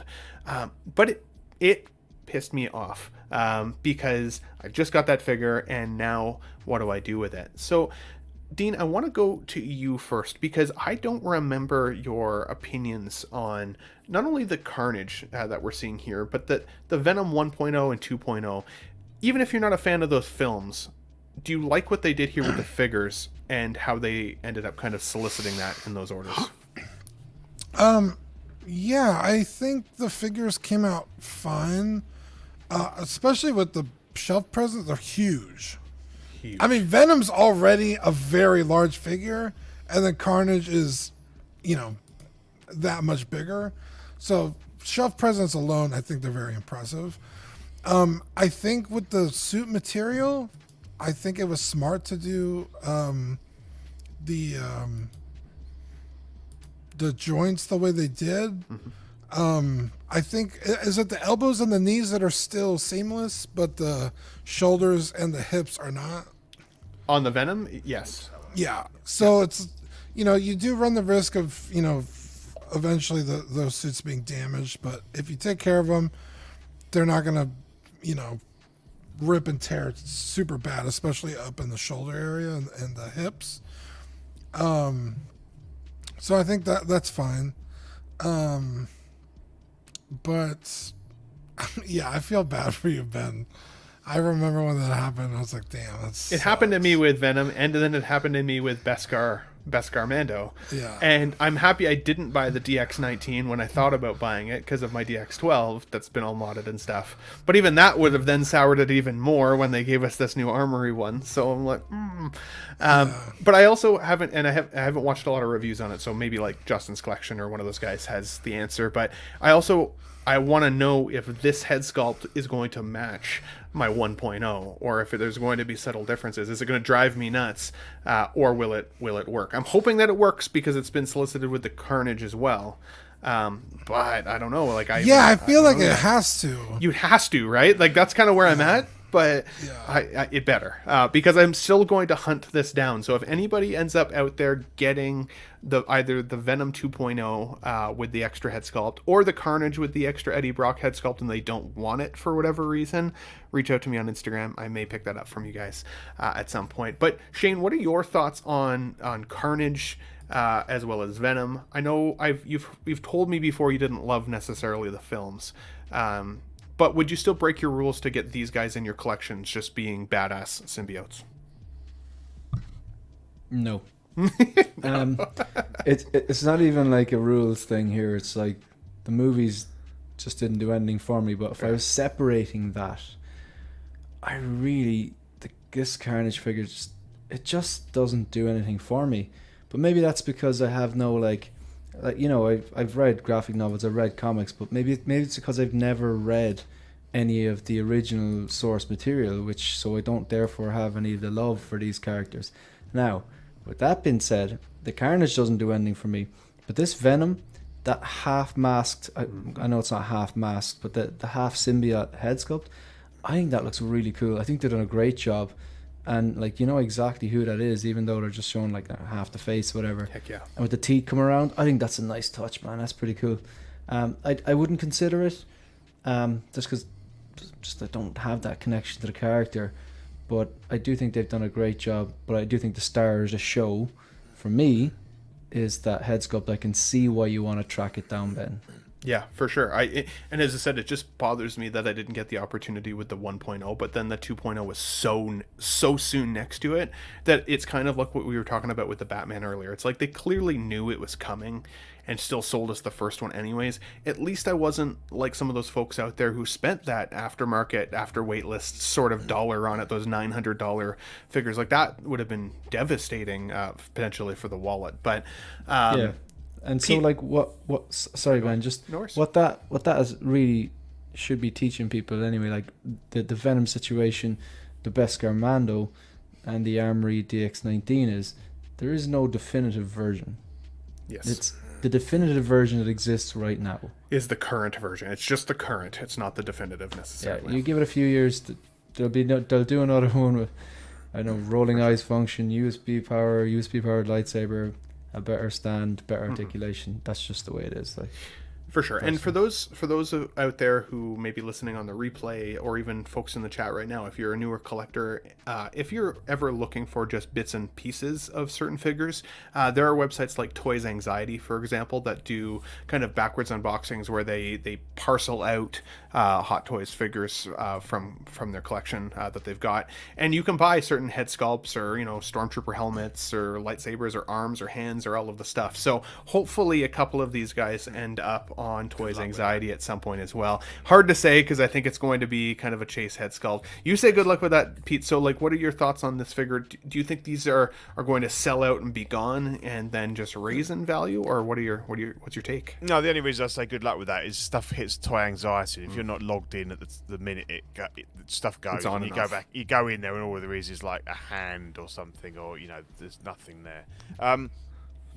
I don't particularly love the movies. The first one's definitely better than the second one. I think Tom Hardy is great because he's Tom Hardy and he's fantastic, and he's great in everything.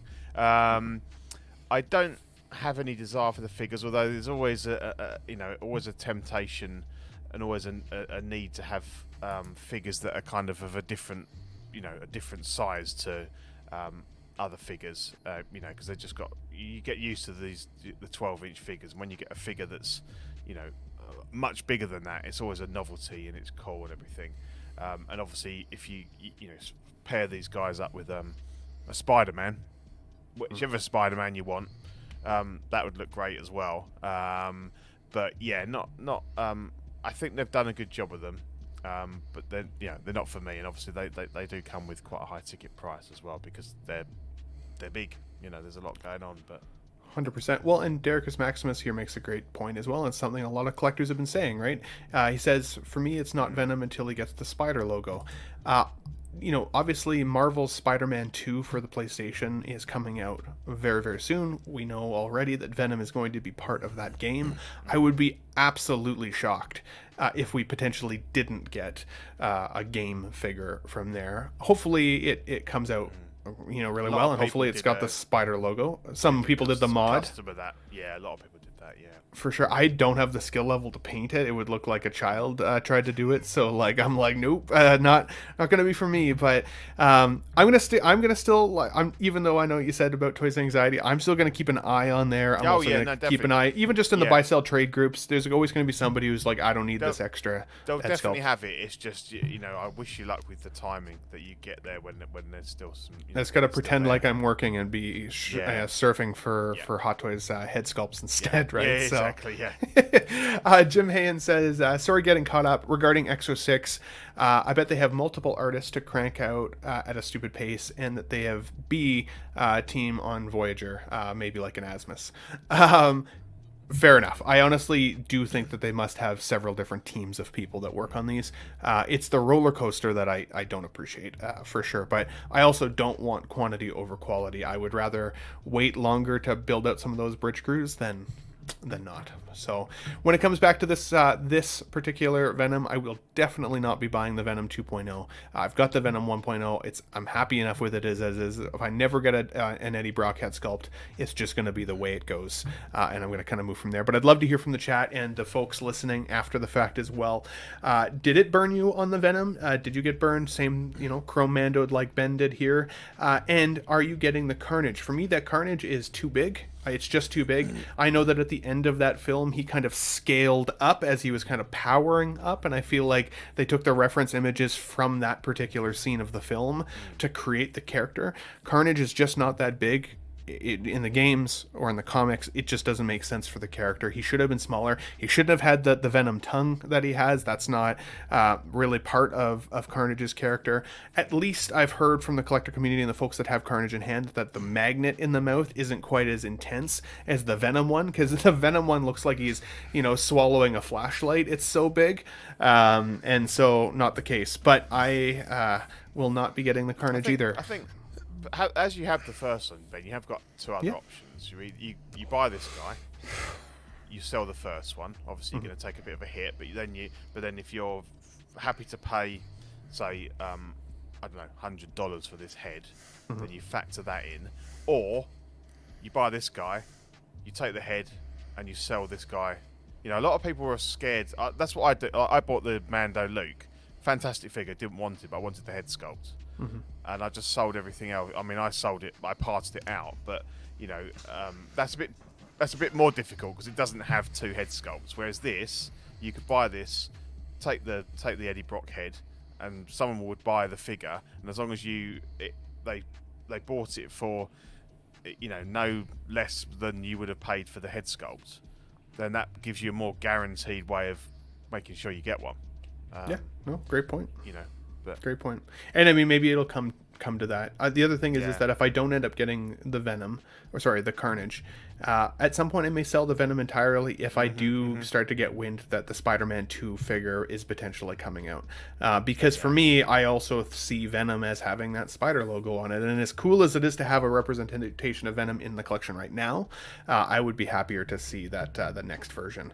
So again, love to hear from everybody listening. And we do have 27 people still listening, so thanks again for staying tuned, guys. Definitely appreciate it. We got about 30 minutes left. We got a couple more things that I want to dive into, including Jedi Survivor and this guy, the GENTLEMOON from So Toys, or Susu Toys, I guess, depending on how you look at it / read it.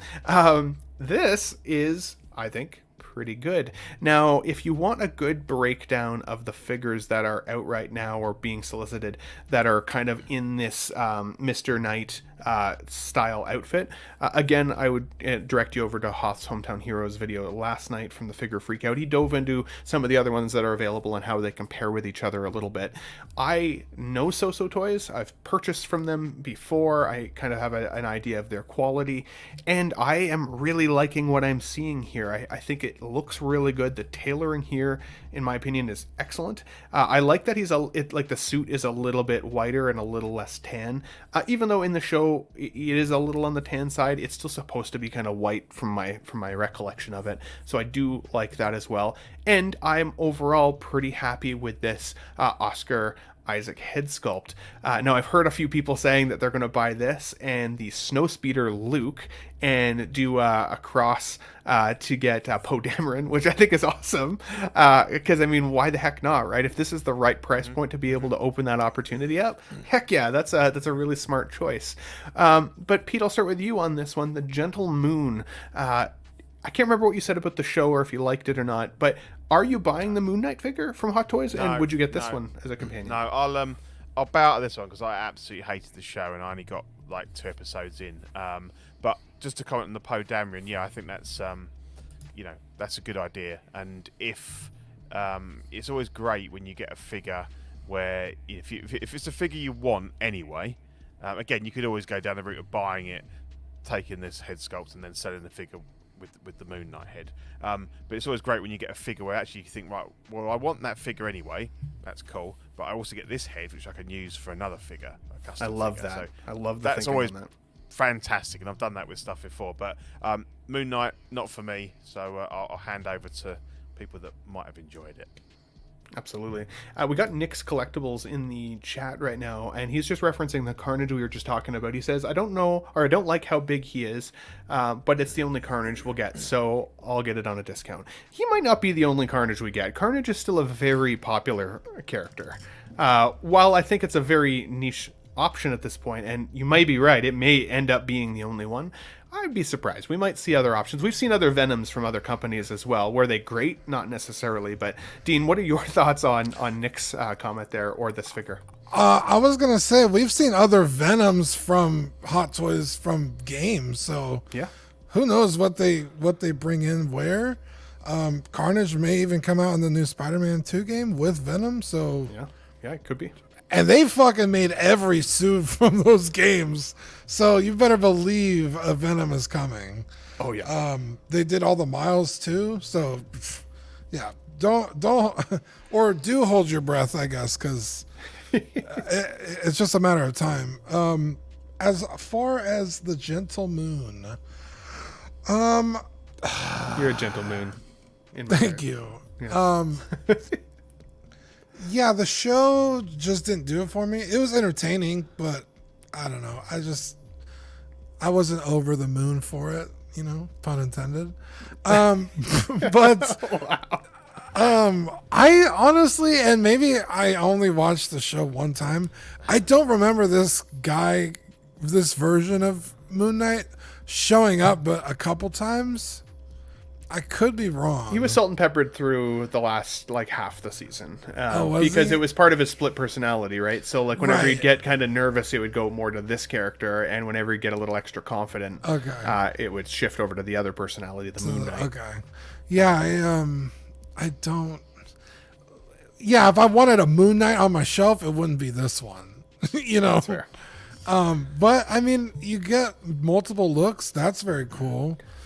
Yeah, the LED light up. That's kind of LED light up. That's pretty cool too.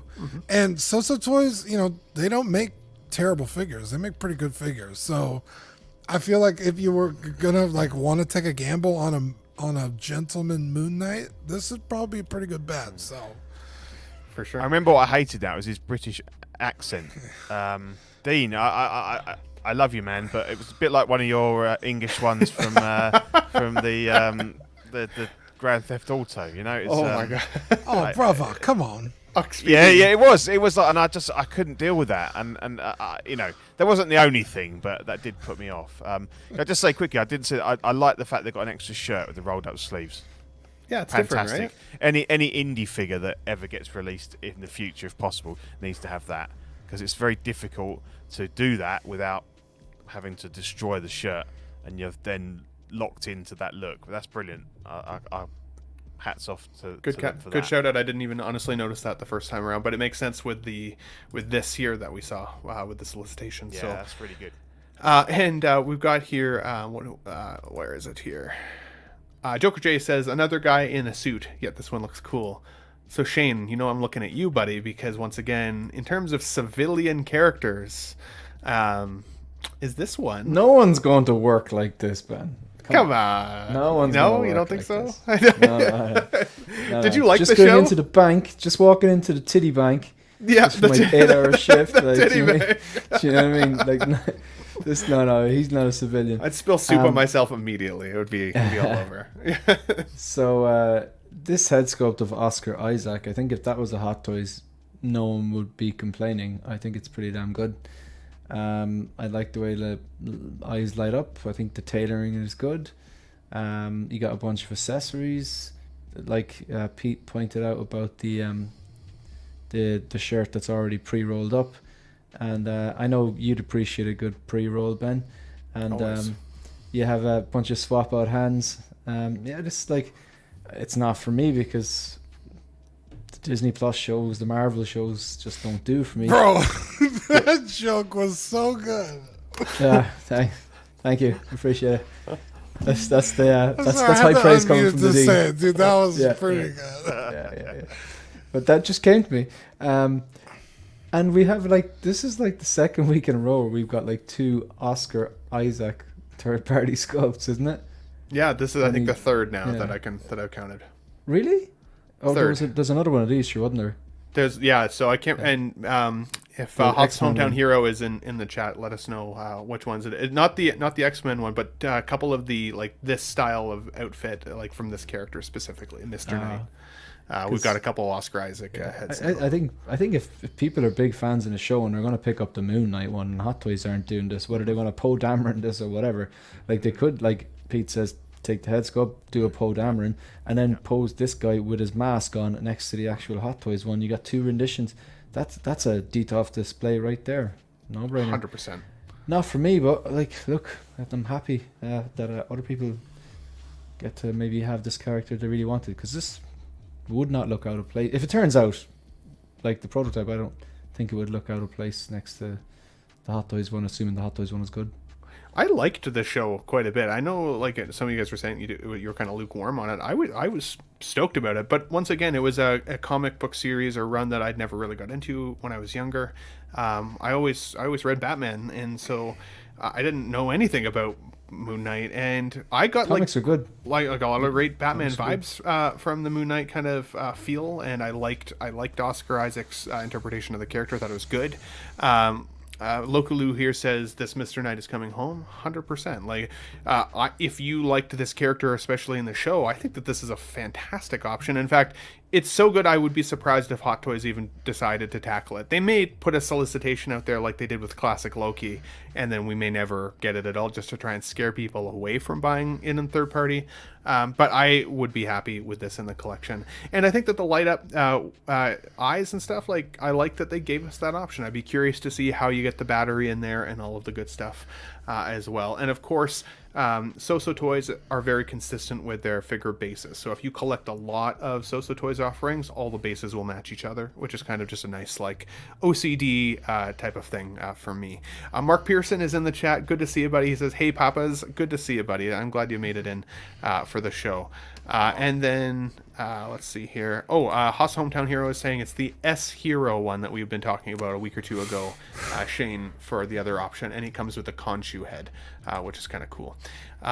This figure, I don't know. I think I'll probably wait a little while. I still want the Moon Knight, like the classic outfit, I think a little bit more than this specifically. But they kind of go hand in hand when it comes to the show. And if season 2 of Moonlight gets greenlit, I wouldn't be surprised if we get more of this character as well there. So we'll see. Guys, we're almost at the end here. I want to talk a little bit about the Jedi Survivor Scout Trooper Commander. Now, I know somebody in the comments earlier said that the Scout Trooper open helmet is still not accurate, which I don't know enough about Scout Troopers to know truthfully. I've been replaying Jedi Fallen Order recently because I beat it up to about, I want to say, 85% completion, and then put it down for about a month and didn't get back to it, and then I entirely forgot the controls and the story and like where I was at and all of the things. So I'm going back and replaying that before I move into Jedi Survivor specifically. You're playing Star Wars Elden Ring, but you won't play Elden Ring. Hey, I can play Star Wars in some very small sections of time. Elden Ring, it's like go hunt an Erdflower for 46 hours and good luck to you, good sir. But this particular Scout Trooper, I don't have a Scout Trooper in my collection. Scout Troopers for me are very iconic to Star Wars. I still think more of the Return of the Jedi Scout Troopers on the bike and stuff. That to me would be something I think I would want to collect if I was going to get a Scout Trooper. But I like the idea of Jedi Survivor figures coming our way because I've been wanting more video game characters for a while, not just from Star Wars but from a lot of different lines, and I like the idea here that while we're getting this solicited to us first, this has to be opening up the door for a Cal Kestis, right? It has to be. Please. And if it doesn't, that's like, it just doesn't even make sense to me. Like, it just does not compute. Slap in the face. So, Dean, you have a lot of time for Elden Ring, but did you get into Jedi Fallen Order, and are you looking forward to Jedi Survivor? And would you start collecting from this line, or would you really only get a Cal Kestis from the game? All fantastic questions. I would love a Cal Kestis. I would really love a second sister. She's such a good bad guy. She's like the better version of Reva, because Obi-Wan just ripped off Fallen Order like beat for beat. It's kind of ridiculous. So you're in for a treat, Ben, because it's really fucking good. Yep. Also, this figure, when I think of a Scout Trooper, Ben, I'm with you. I'm thinking Return of the Jedi. You got to have a bike, right? The speeder bike. Mm-hmm. But this eliminates the need for a speeder bike, and you get a scout trooper on the shelf. So this is pretty tempting because he's also in, would say for maybe a couple gear, he's also in Fallen Order. This version. Yeah, the scout trooper, they're everywhere in Fallen Order. So, yeah, this is a pretty tempting pickup. And I almost feel like I have to pick it up if I want to see the line continue, right? Like, I want to see stuff from Star Wars games all day and night, so... Yeah, you don't want Cal Kestis to get Molecule 8, do you? No, I don't, dude. Yeah, I really want a Cal Kestis. And I would... Honestly, in Jedi Survivor, there's a lot more customization. So there's not like one specific look for Cal Kestis. Not that there is in Fallen Order, but it's just like colored outfits, really. So I would still prefer a Cal Kestis from Fallen Order, but here we are at Jedi Survivor, so you know, let's get the show on the road. We need a Cal Kestis. For sure. Well, and from what I'm seeing from Cal Kestis here, he's looking a lot older, right? Like a lot more matured from his. Dude, you could wear a mullet. Heck yeah, there you go. You can put a mullet. You can put a full Fu Manchu on him. You can do all kinds of shit. Yeah, This cool. dude, Really cool. dude looks Irish. Like I passed about 7 guys who look like this already today. Like, Oh my god. most of them in the gym. It's like Yeah, but they all look the same. this guy wouldn't last 2 minutes on Tatooine. Yeah, You just get cooked. he would Get burn to crispy. crisp. Super crispy. You hate to see it. Yeah. That's And he has no luck of turning into a Force ghost. Joker Stace Jay says Harry Styles Kestis. Oh my god. Talking of mine, good to see you here. Thanks for joining. Says that Ben still haven't finished Elden, but did Star Wars. Yeah, like I'm terrible for starting games and then only getting about 75% completion. In fact, Shauna, my fiance, even asked me yesterday, "Do you ever finish a game?" And I was like, "Well, no." No, apparently not. I'm still trying to beat God of War Ragnarok, even, like, which is an incredibly long game. So, you know what? For me, I will beat Jedi Fallen Order because I want to buy a Survivor, and I've heard from people that have started Survivor that you really should know all the story beats of the first game in order to really truly appreciate the second game.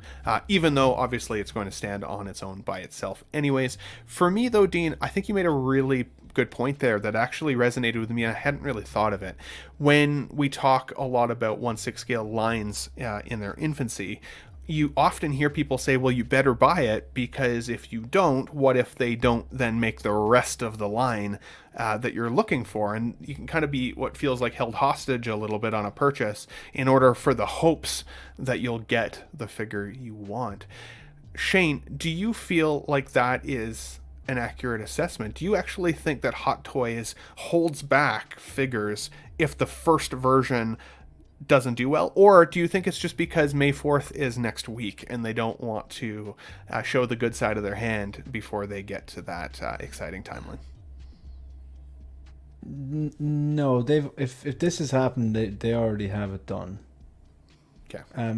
And you think the plan is in Beskar place? Mando was sitting there and still sitting there, and then they chromed it up. Like, no, I honestly don't know who's guiding the ship there, lads. Realistically, their logic is baffling. Like, so no, I think people will be happy. This there's a whiff of like May 4th that they're gonna announce this guy. He's probably too big to announce just randomly, like, like this is up there with, I think this is, if this gets announced and they do the VGM version of this, it's kind of like one of those kind of like internet breakers, like when they first announced Ahsoka, you know what I mean? Mm-hmm. So yeah, no, I think this guy is, they have him ready. Like if they are doing it, they have him ready. I don't think they're waiting to see how the Scout Trooper does. Like, that's fair. Scout Trooper's going to sit. The Scout Trooper's going to sit more on Sideshow than it will on any speeder bike. That's, to be honest. Like, I tend to agree with you. I really do. Except Star Wars is such a hit or miss. Because when Episode 7 was coming out, they pumped out every figure imaginable, and they're still in stock. People don't fucking buy them. And I feel like they really took a hit on those figures. That they're really like, okay, do people buy this shit or don't they? Because I feel like North America and the UK are the only people buying Star Wars figures. Yeah. Interesting. Does that make sense? Definitely. No, definitely. I don't know. I see both sides of it, because I do think that Hot Toys will hold figures hostage a little bit if other releases don't do well. Yeah. But then I But agree he's that not wrong about the Beskar Mando just sitting on the shelf or the Yeah. Venom. It's like they know they're in the pipeline. There's And two so, like, Scout Troopers he's sitting on the not shelf wrong. now. Yeah.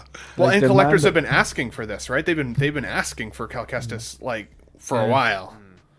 They were asking for Ahsoka, and she's bargain bin. Oh yeah, I hate to see it. Yeah, but that's because they gave us they gave us two Ahsokas at the same time, basically, though, too, right? Like, I think if we You were don't about like to say SKUs. Yeah, I know. You were about to say SKUs. No, if Marco was here, I'd say SKUs. But they gave it to us two at the same time. I don't think we'd get two Cal Kestises at the same time. I think you'd get one or you wouldn't. But I think he'll be popular.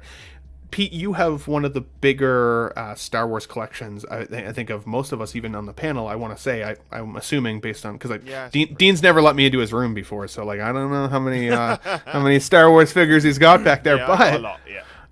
You live in Canada. well, I can still come over. Okay, it's a plane flight. Yeah, you need to take me for a good Texas cheeseburger though, and find me some cracked chocolate. I'll enjoy it. But anyways, Pete, do you think if they give us a VGM figure, a video game series, or VGS, do you think that this is going to look good with your other Star Wars collectibles? If it looks a little video gamey / animated, do you think it can still fit?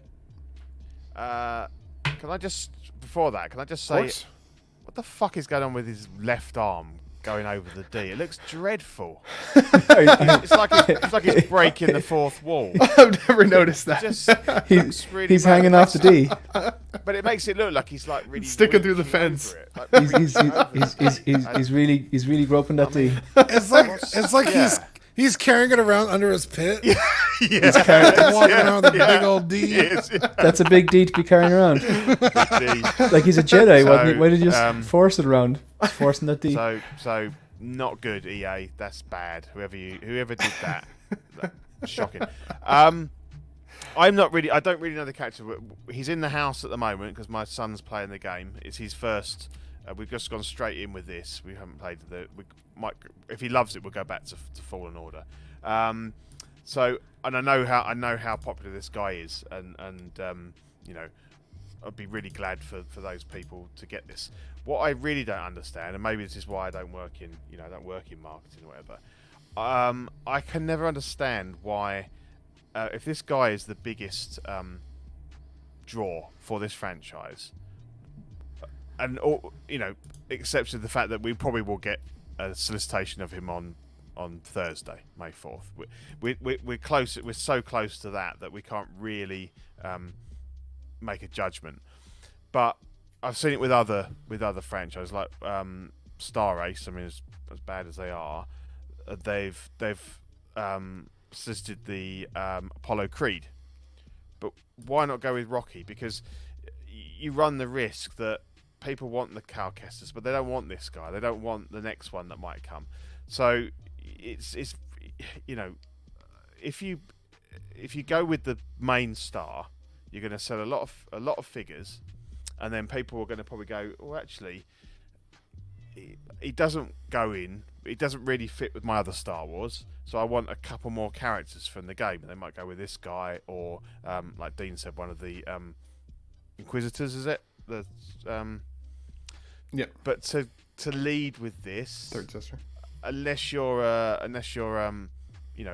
trooper collector, and you haven't got a scout trooper, or you like the look of this guy, to me it doesn't make sense why you don't lead with like the main draw of that, and then hope that people will want to build a collection around it. Well, especially since it's called Jedi Survivor. Yeah, And then like this is the character we're sounding. I mean, I think it's a no. I think not it's a the Survivor. no-brainer.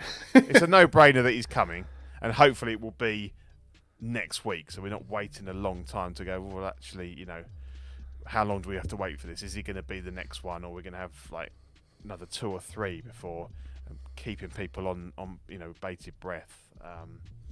So It really does look like he's holding that D. No, Yeah, you're not wrong. I can't unsee that now. Goddamn. Yeah.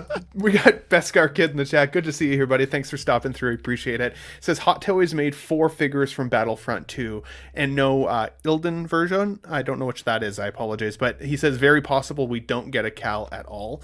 That would, to me, like Pete's saying, would be ridiculous. The game is called Jedi Survivor. It's about Cal Kestis. Like, it is weird to me that they gave us that first Scout Trooper, but I still think for me it's just what's going to happen this coming week with May the 4th. I think that will highlight whether we'll get it or not. But people have been asking for it for a while. I hope that they don't make it look too animated if and when we get a Cal in hand, because again, next to my Star Wars figures, I'd be worried that would break my OCD a little bit if it looks like a video game character in comparison. On the other hand, sometimes I don't like when they... That's what the guy looks like. I know that's what he looks like. It's like photorealistic. But think about the Clone Wars figures that we've seen, right? The Clone Wars figures where they've kind of made them look a little more real and a little bit less like the Clone Wars itself. But that guy looks like that. Like the actor does? Yeah, that's his you're face. right. I know it's his face. I'm just saying, I hope it looks good. I hope it doesn't look like a video game. Maybe I'm saying it right. It's indistinguishable from the. They are. Yes, the same. it's amazing. They are the same. Absolutely, they better include that D when they release. That's the deluxe version. It comes with a capital D. I finally know what DX means. Yeah, exactly. That's right. Boys, that was funny. I appreciate you guys stopping through today. We are pretty much at the 2-hour mark. We've got 31 folks in the chat. Please hit the like button if you haven't already. That would definitely be appreciated. Get some traction on these Let's Get Nuts live streams. We are going to be back next Sunday for another live stream, as long as no ants randomly show up and try and interrupt the stream. But we will be back. Pete, you're always welcome, of course, good sir. Shane, I will start with you, good sir. So if you're not already a follower of 16thFigureFocus, he is about 30 subscribers right now away from the 2,000 subscriber mark, which is absolutely epic. Shane, what do you got coming up on your channel or in your life, good sir, that you wanted to highlight while you're here today? Nothing in my life, so I'll move on from that. So Megan is wonderful. I'm sure she's yeah, doing all the she is things. actually. Yeah. I get worried. I get worried when I go onto YouTube and you haven't done a stream. I think, what's happened to Shane? He's dead. Poor he bastard, okay? he's gone. Is he Yeah. okay? Yeah. Yeah. No, actually, myself and Megan, we're going mountain biking tomorrow because it's a day off, so it's nice to get a bit of fresh air. And in the interest of balance, then later on, I'm trying to start a new weekly show where I can just lock in a time that even during the school year I'll still be able to do and still wake up in the morning and not be groggy or whatever. So I've settled on Monday nights at 8 p.m. Greenwich Mean Time, which would be 3 p.m. Eastern Time and midday West Coast. So I think it's if people can catch it live, they can catch it live if they're working or whatever, or they can catch on a replay or not or whatever. So it's called The Hope Show. Collections are built on hope, so that's just the title I landed on after 3 seconds of thinking. And there's no different. I'm not sure really what I'm doing with it. I'm not sure if I'm going to focus on one particular thing that was dropped, or if I'll just focus on kind of like the more philosophical stuff or whatever like that. I have a few ideas, but I'm going to do a few episodes and see what direction I want to take it in. And I'll still be doing the other focus live streams, or ones where they're the ones where I hop on and I send you last minute links, and just randomly. I'm desperate for doing that, but yeah, so that's happening. I'm always tomorrow night. disappointed when I can't join though, because I see it and it's always the worst timing for I'm me. always disappointed you don't immediately quit your job and hop on. Right? No, I'm completely joking. No, I'm desperate. I do the same thing. I send out links to like the Hot Toys Hotline and Mr. Mom and Austin and Calvin and whoever, like, and just it's whoever. So that's starting tomorrow. I did a bunch of videos there Friday, so they're live on the channel, and I actually did some photography yesterday because I claim falsely to be a 1/6 scale photographer, but every few months I'll take out the light box, and I just did a bunch of photography yesterday. And it was fun to reconnect with some figures and stuff like that. So yeah, they're up there. So if you haven't done so already, if you want to go over and subscribe to Figure Focus and follow at Figure Focus on Instagram, I greatly appreciate it. And great to see Dean, Pete, and yourself, Ben. So thanks for the invite. Yeah, super. Always a lovely time to have you here, good sir. If you guys don't know what his logo looks like, on the screen is what it looks like. Look for Figure Focus. Grogu is okay. The Grogu is okay. fine. He stops blaster shots. It's good. Unlike the Titty Bank. And his link is down below, so you can click on that if you are looking for it in the description. And then, of course, Mr. Pete from OFAC. Now, I pulled up your logo here because every time I have you on the channel, sir, I'm like, go. This is where you find him. So it's, of course, Collecting Weekly, main live show. But there is a playlist in Collecting Weekly called Only Fools in Collecting, or OFAC. This is what that logo looks like. What do you have coming up, Pete, that we can be excited about, good sir? Or what's going on in your life? Yeah, we're live this Thursday, 8:30 p.m. Greenwich Mean Time. It just happens to be May the 4th, so that's good. It's great timing for us. So I'm hoping for a shed load of announcements on the day, so that we've got tons of stuff to talk about in the evening. So yeah, you'll get your usual usual sections and stuff that you're used to, but yeah, we're hoping it's very much a Star Wars centric episode with lots of cool, hopefully some more Return of the Jedi announcements for me personally. So very cool.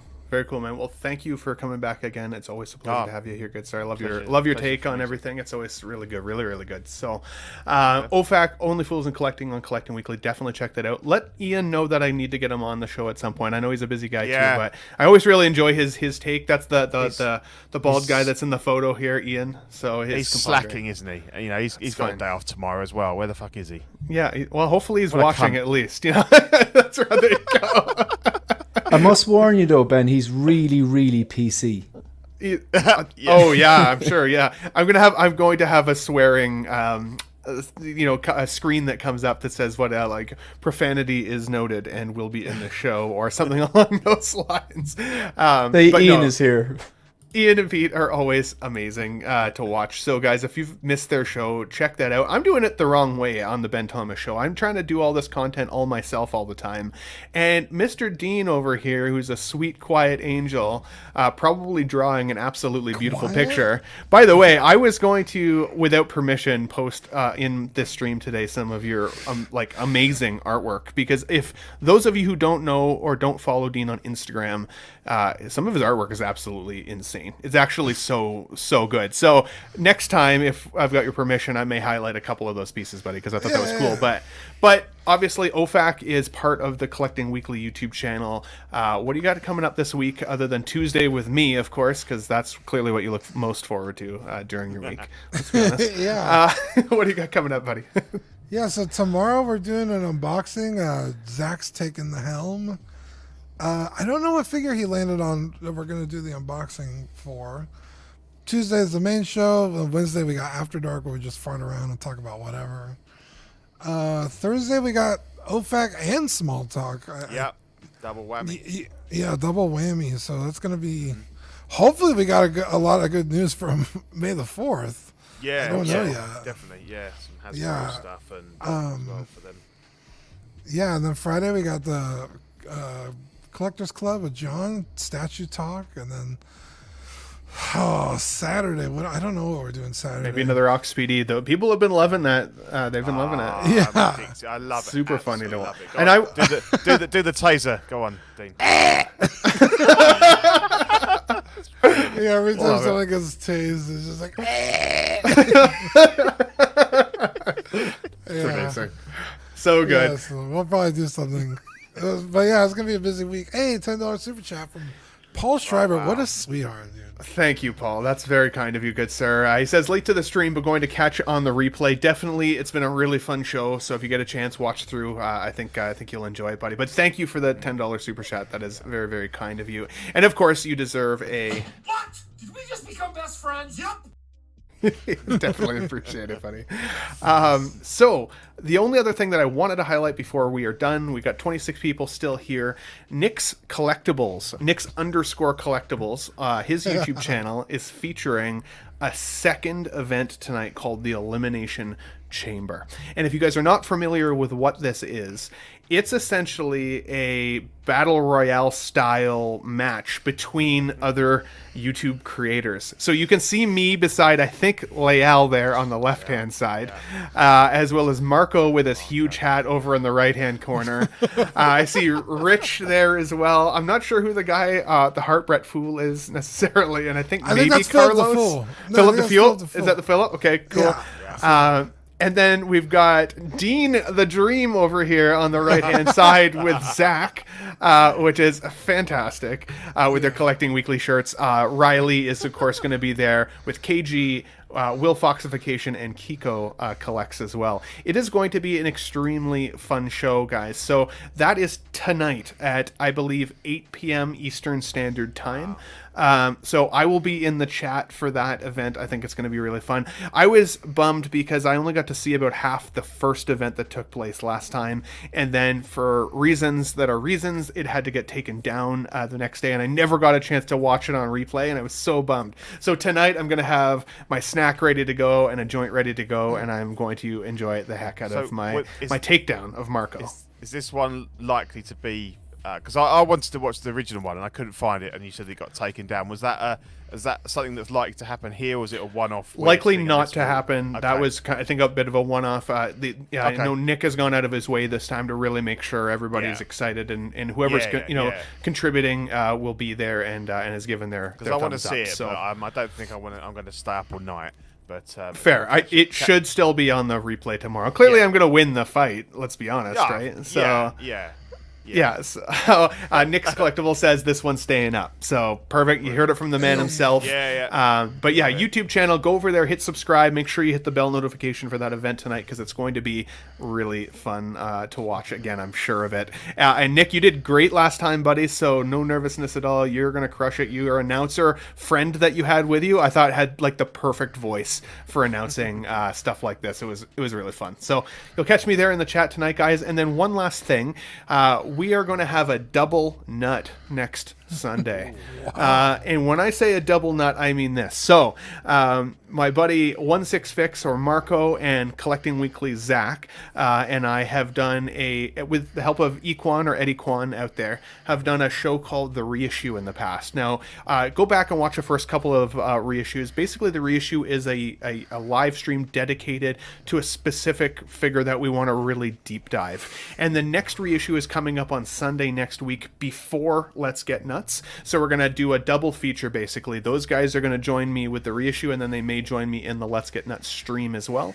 But double nut, the reissue, we're going to be talking about all of the Batman figures that have come from Hot Toys, all of the issues that have come, all of the releases, and we're going to really, really deep dive those that figure line. And we've got a few extras to add, because now we've got the new Armory and the Bane announcement and all of those things. So that's next Sunday. You'll see the reissue pop up on all of our streams, followed by a Let's Get Nuts live stream. So it's going to be a double nut Sunday. It's going to be a great time. And of course, you guys are always welcome to join us on our reissue show as well. It's always fun with the boys there. Make sure you guys follow Collecting Weekly and 16Fix, as well as 16FigureFocus, Dean the Dream Martin, Pete over at Only Fools and Collecting, and Nix_Collectibles tonight for the live event. I couldn't have done this show without you guys. I appreciate you all. Thanks for everybody sticking around in the comment. Paul, thanks again for your lovely super chat, my friend. I appreciate it. Guys, with that said, we are going to take it out. I definitely appreciate y'all. Love your faces. We'll catch you on the next show. I'll be back.